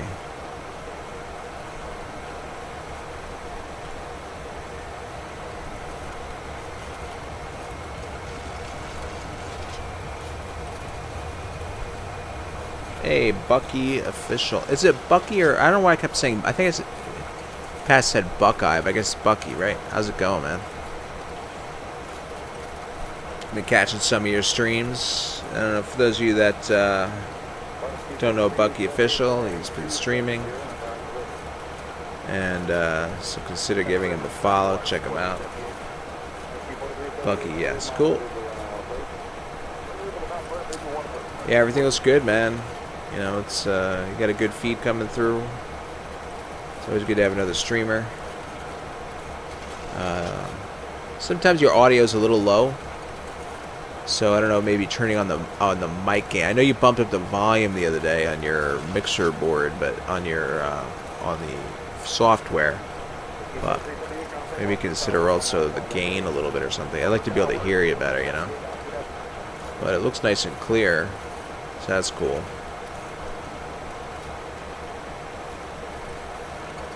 Like bumping up the gain compensates if you tend to talk kind of low. You know, like I do that sometimes. Alright, we're going below 10. Why? Am I still on VNAV? Yes.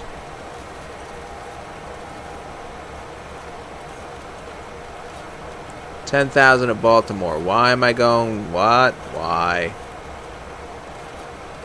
Altitude alert. I still have the autopilot on. It says VNAV, right? I don't know. Alright, I'll take over. We'll do vertical speed. And let's climb back up to 10.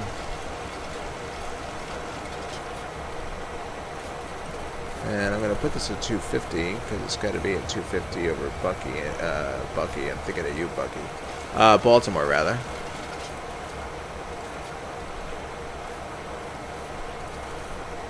See, it didn't really compute right. Like, it said that we're going to cross Baltimore at 10, but then eyes was at 10,496 feet. It kept the original data.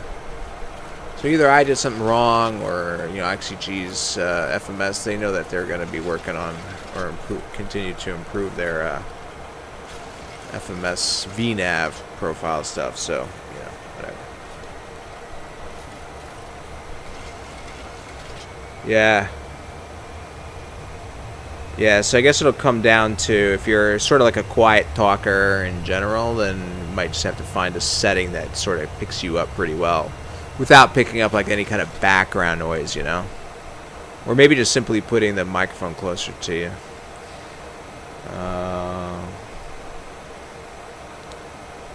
Cool, Black Belt. Welcome back. And what's up, K-Joe? How's it going?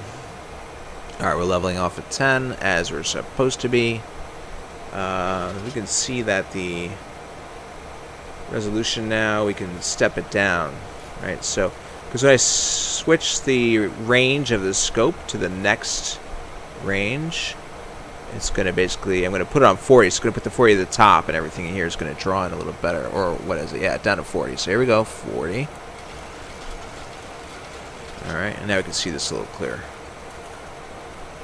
Why am I not on Pilot Edge? Well, because I'm out on the East Coast, so yeah. Here we are. Alright, so eyes to cross at 1049, as you can see. I'm not going to engage the VNAV at this time. Maybe I'll try it after crossing eyes to see if it takes over correctly after that. If not, we'll just manually work it.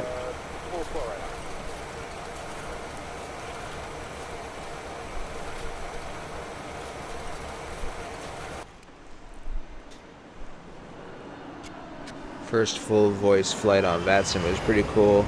Oh, that's cool, Bucky. Nice. Yeah, the ATC, online ATC, whether it be VATSIM or Pilot Edge or whatever, it's so amazing how it adds a whole other layer to the experience. In both workload, like fun, as well as workload, you know, which is part of the fun, I guess. At least for me, it is.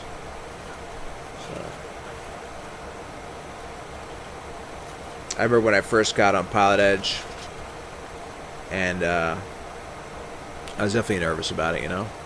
But at the same time, it was just, you know, I was so good at flying offline, managing the systems. I was flying Slant Alpha in the 732 all the time, you know, just nailing all the arrivals and the approaches, doing a good job. And then the minute I added ATC and having to both think, communicate, and switch frequencies, it just was like, wow, that is just a lot different. So cool.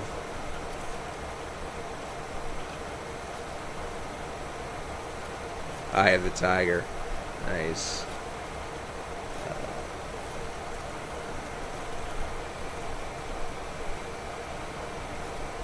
Oh, yeah, cool. LGB, my favorite airport. No, actually not at all. We joke around about it because I had a crazy experience there one time where I screwed up the readback like 8 times in a row on Pilot Edge. And it's on video. It's really funny. It's on YouTube. It was a flight I did. Actually, so if you go on my YouTube channel, just search Torbinator 97. And it says something like engine failure. It was a flight going from Long Beach to Stormcac. How's it going? From Long Beach to Palm Springs. And it ended in engine failure. So that was another cool thing of the video, too. It wasn't even just the screw up. But at 11 minutes in, I get my taxi instructions. And I was in a rush. And I'd never flown out of Long Beach before, which used to be more complicated back then. Anyway, so it was crazy. Quite entertaining. There's DCA right there. That's where we're going to land. We're going to come down this river and land there. Alright, so we're crossing eyes. Let's see what happens if we engage. I'm going to engage the VNAV right after this comes down to about the halfway point, which actually is in a second. Let's see what happens.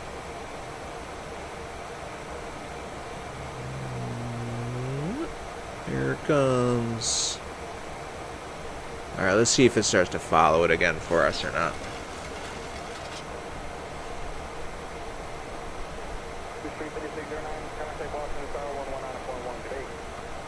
Okay.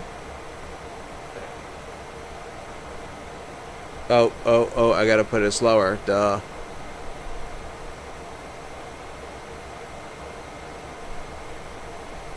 Alright, well anyway. I'll put it down to 3,000 for now. See how it does. If not, we'll just manage it manually. And let me step down the range again.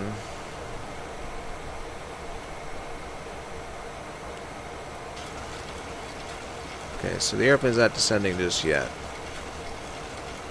Even though I put it on... Oh, why did the VNAV come off? Okay, there it goes. I'm going to help it out with some speed brakes. Enjoy some outside view.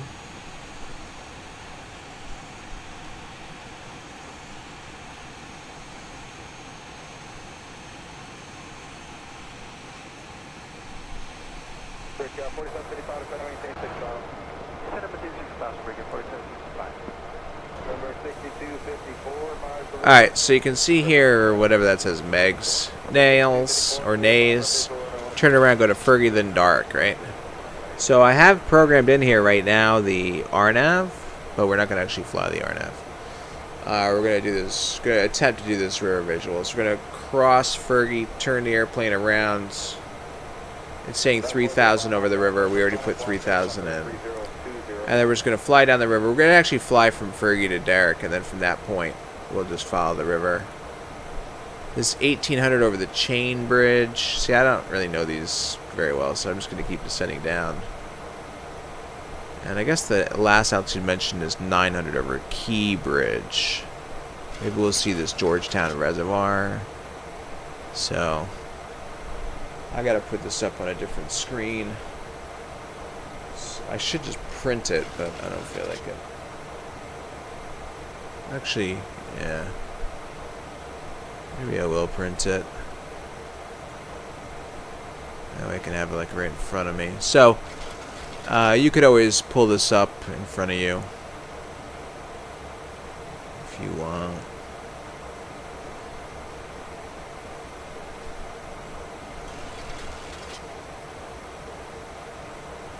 I hear printer noises.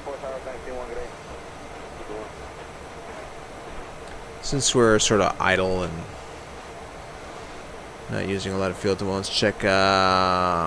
We'll do a flaps 40 since it's going to be under 40 knots at flaps 40.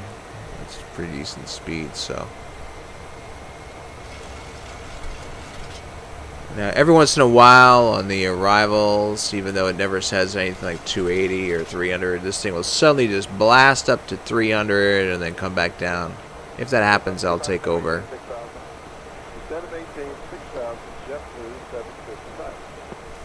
I'm going to put this down at 1500. Actually, I'll put it at 9. I'll probably take over before that, but I'll put it at 900.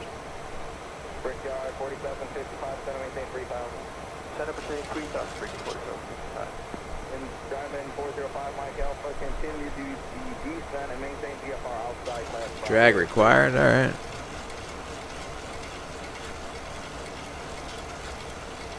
Alright, we're coming down at 210 knots. I'm going to put a notch of flaps. I'm going to go ahead and put this on speed brake, auto brake 3. Gargantuan, what's happening, buddy?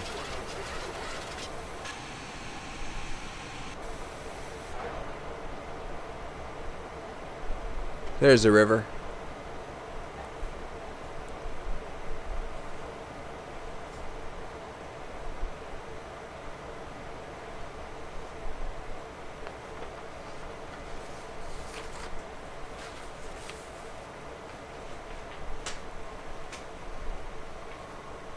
Ooh, that did not print out full page.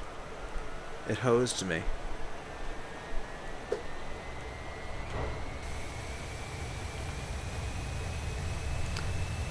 Okay, auto throttle.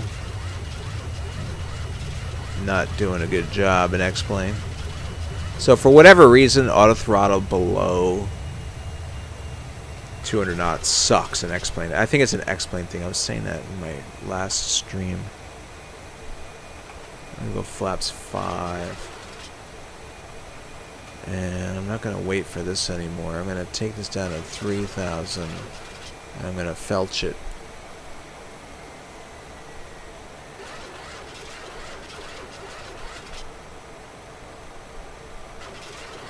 Put it down to 180. I'm going to do 180 because that's what I heard. Last time I listened to them doing the river visual, like, slow to 180, blah, blah, blah, blah, blah, clear the river visual. So, anyway.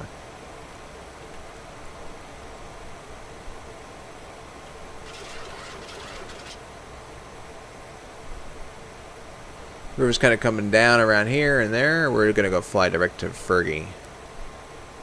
So, just to show you real quick, since we got some time. So here's Fergie, and here's Derek.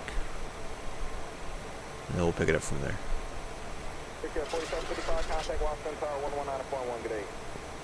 119.1, good day, Brigade 4755. Blue 755, descend and maintain 3000. 3000, JetBlue 755.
Alright.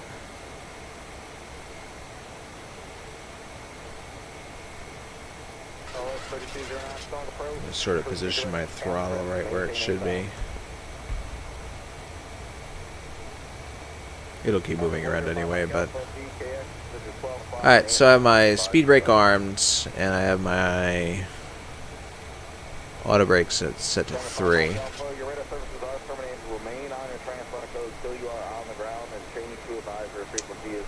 then we're going to cross Derek. We got to get down to... Cross the chain bridge at 1800. River in sight, heading 220, just clear, monitor visual runway first. Here's the Mount Vernon visual runway line, just 375. Hey Nikki, what's up? My co-pilot just coming over, wagging her tail at me. Alright, here's that reservoir. And let's see what it say about that reservoir. That's 1800. Let's go get this thing down to 1800.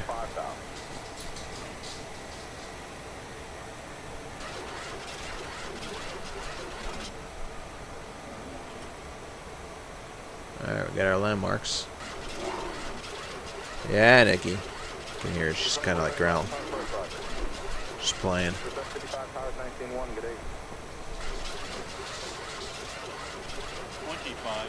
2500. Let's go to 170. Let's go to 160 flaps 10.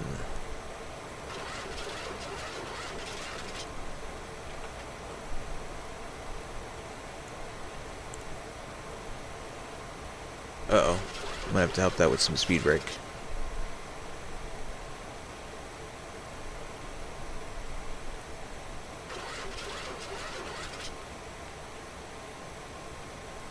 And then after that, we'll get down to 900 at the key bridge. So I don't know. One of these are the key. Yeah, I don't know these bridges. I gotta learn that. Anyway, I'm gonna get rid of this autopilot. Oh, the throttle.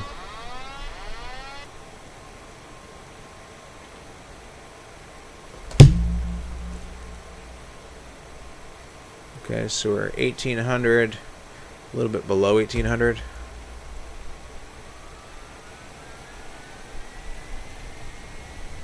And we're going to get this down to flaps. Got to get the gear down. Oops.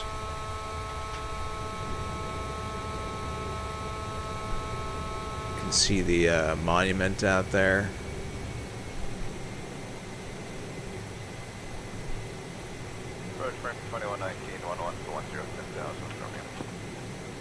Okay.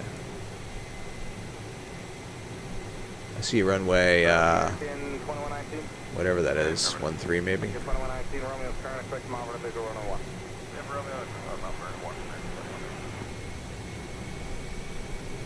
keep it about 145 for now. Frame rate taking a dump. Wow, what the hell?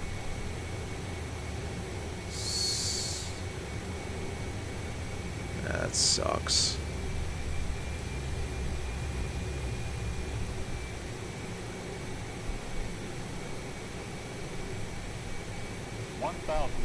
Yeah.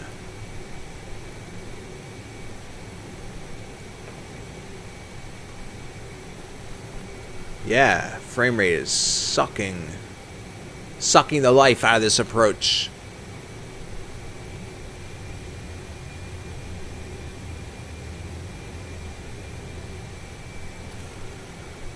That sucks. Immersion ruined.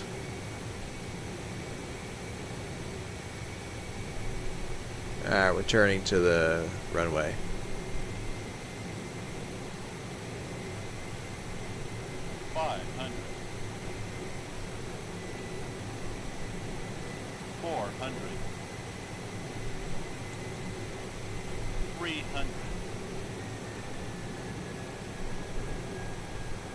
Minimum.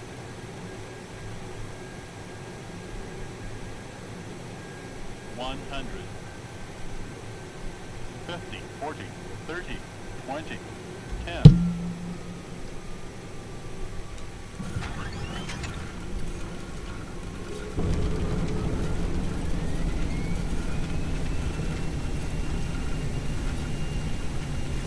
.98 feet per minute. Wow.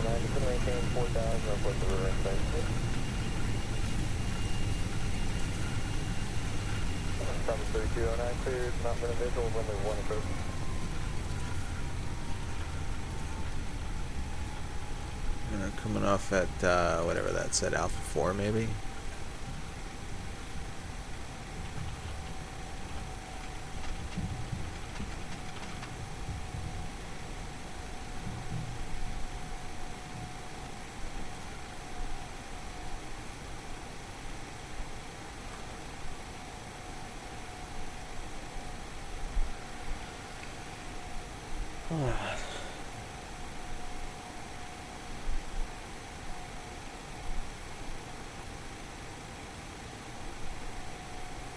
Oh, what? What do you mean? You're like having a delay on the video feed or something? Compared to my voice? Or are you flying, were you following along? Oh, check out the replay. Alright, yeah, 576, proceed on Alpha, cross, 22. How's that? Does that work? I will leave these on. Alright, we'll go ahead and turn that on. American 2119, descend maintain 6 out. 76 down, American 2119. There. Go ahead and open the windows. Oh, wait, no. Didn't I just shut off the pressurization? Yeah, I did. Oh, there it goes. Let's try it again. American 2475, descend maintain 4,000.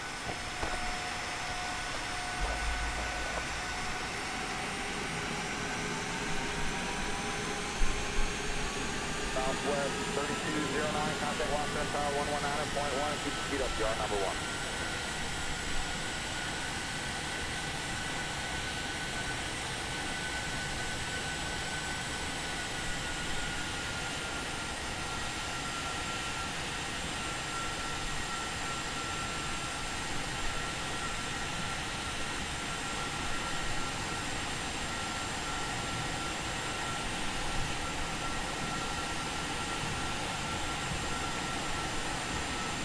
Okay, alright, so the audio didn't match up. That's weird. So you heard me saying, like, I was landing and all that, but I was still not even, like, on the ground yet?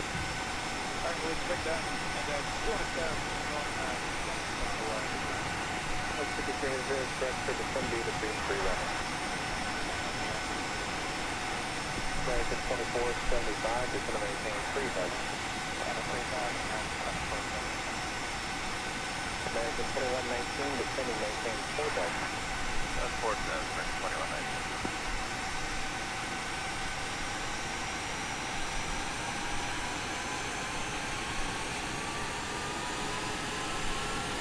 I feel like I've flown this approach before and had much better frame rate in the past, but I gotta figure that out. It was pretty good once we turned final.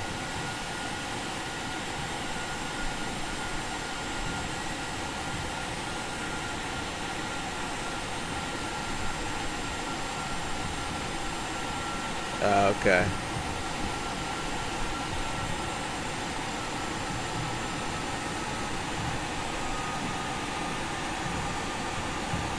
American 2475, reduce to 210 knots, and descend, maintain 2,000.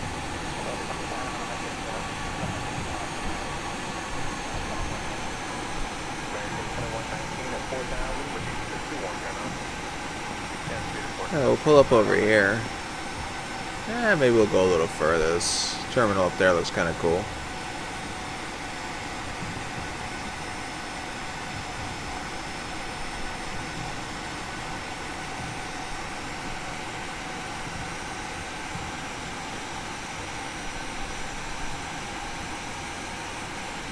Yeah, it's a Trump plane.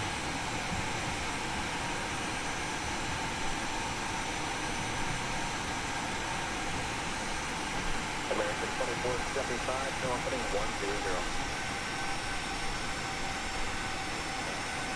American 2475, cleared, Mount Vernon visual, running 1 Skywest 5393, descend and maintain 4,000. American American 2119, reduced to 190 knots, then descend maintaining 3000. Alright, so we're parked here. And, 170 knots to 5 I don't even have to disconnect because we're not on the network. I mean, we're on the network, but, like, we're not, in the pilotage coverage area, so.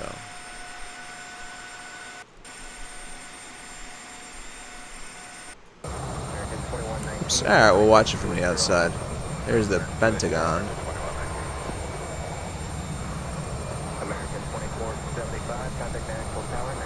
Yeah, these are like all custom buildings, so it's no surprise.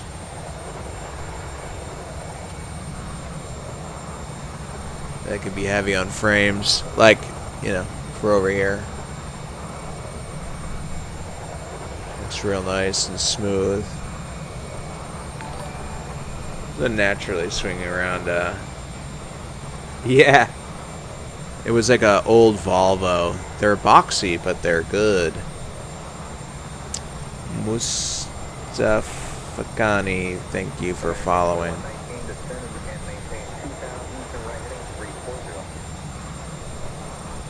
Bridges look funny because you see the photo. They all look like double-decker bridges because you see the photo and then you see the 3D bridge.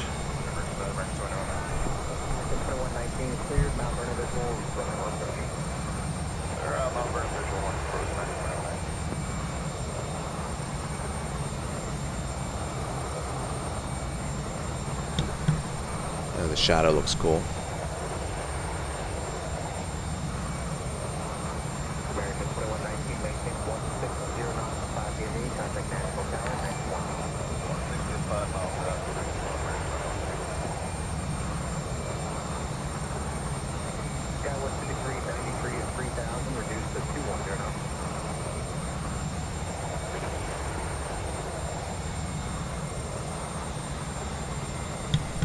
Smoking Gleason, thanks for the follow.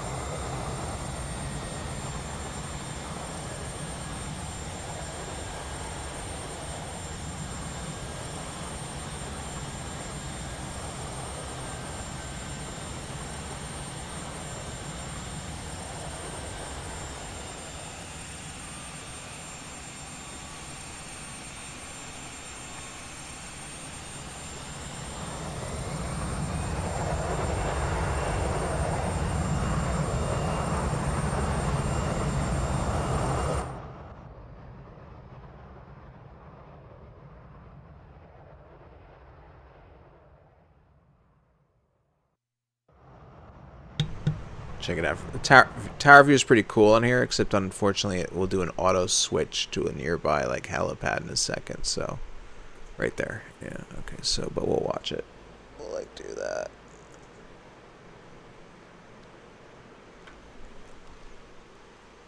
There we go. Skywest 5393, turn left heading 100, descend and maintain 2000. I gotta figure out how to get rid of that other tower view location because it kind of looks cool in the tower view to watch it make the turn.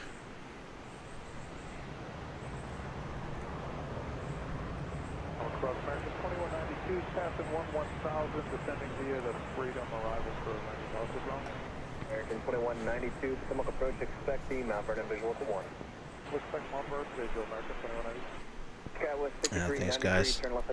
We'll do one more from the from like the spot view on the side of the runway. Actually, we might also do a wing view. Wing views are always fun.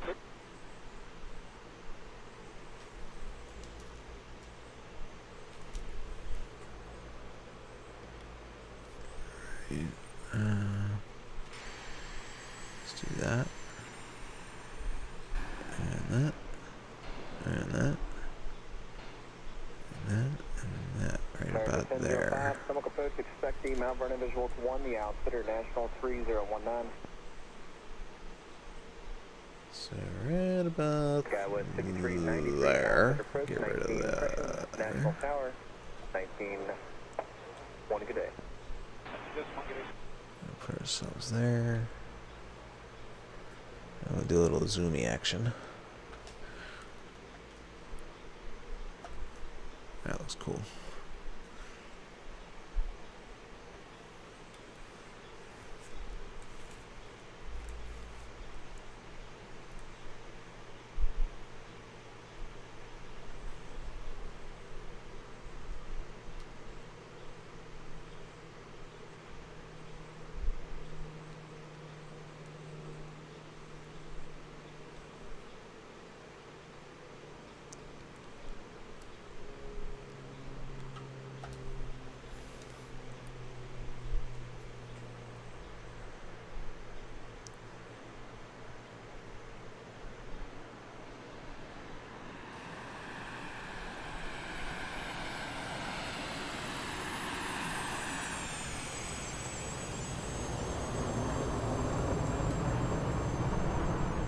Hopefully IXEG fixes those spoilers flipping up like that. I gotta like make a video bug report, send it up to them.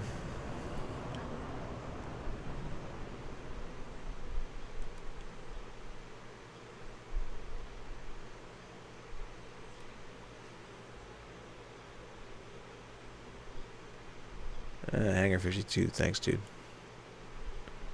They go down smooth. They just go up funny. And it's only in the replay. Alright, let's replay. We'll do from the wing.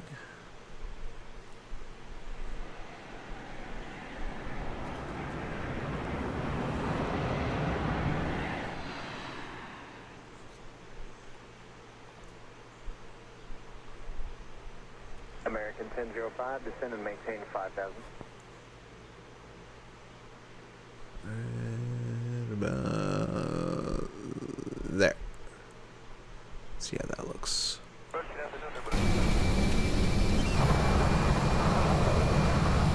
Actually, there's the Pentagon right there.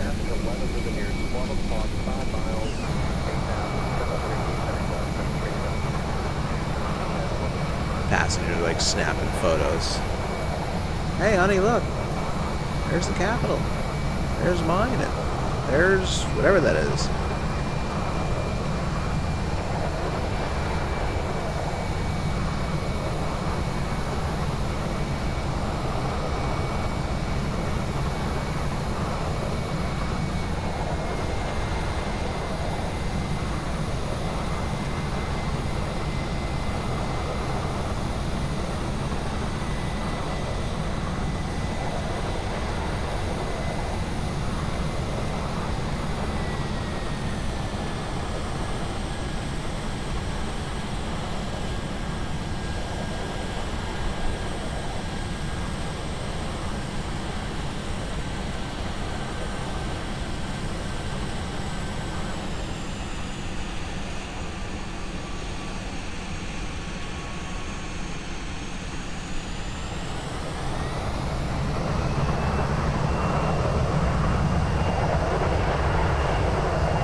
Frank Underwood.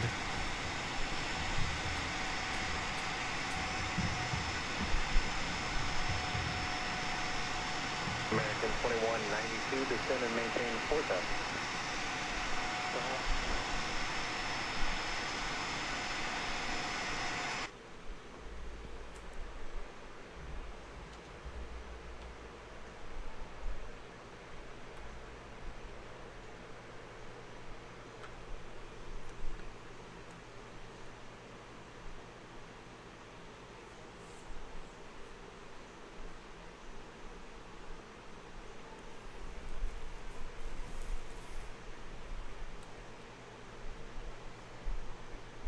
It was a free livery, MB liveries.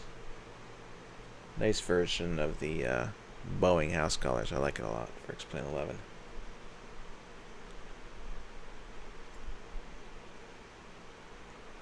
4372, descend and maintain 4000. 5 Stepped on over there, Redwood 872, descend and maintain 4000. 4000,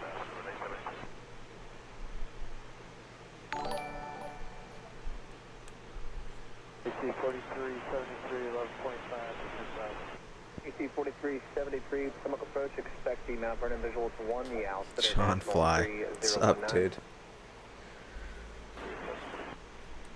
Thank you very much for the host, Mr. John Fly. Maybe I'll throw up one more replay on that river visual turn, since got a whole bunch of new passengers. Bunch of new passengers with us. American 2192, descend and maintain 2000. We just landed at DCA. And overall, it was a pretty good flight in the IXEG. Thank you very much for that. It was John Fly. Hope you guys had a good flight today. I was watching a little bit earlier. Is there another leg? I'd love to say yes, but I think dinner time is approaching.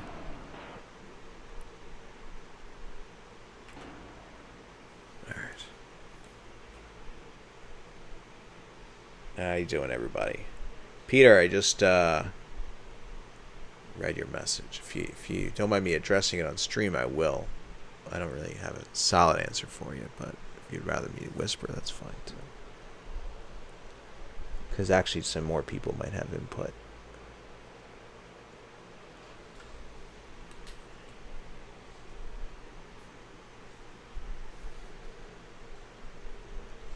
So we just landed. We came in and did the river visual.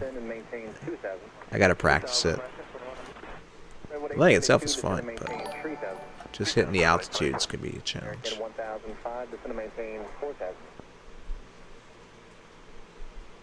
Don't have a way to race in this game. Start at an airport.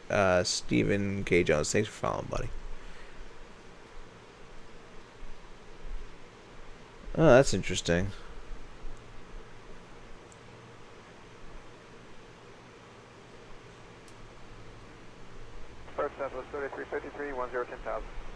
San Francisco to LAX.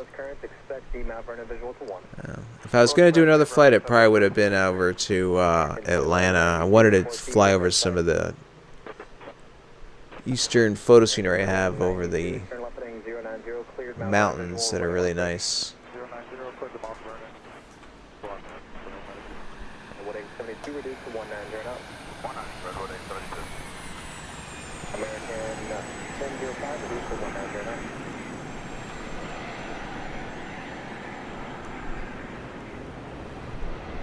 Oh, for the race. Yeah, that's a good idea, actually. Nice parallels.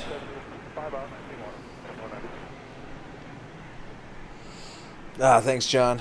Yeah, it was pretty good. According to that landing rate plugin we always look at, it said 98 feet per minute, so relatively smooth. AC 4373, descend and maintain 6000. Turning off the runway was a little abrupt, though. 4373,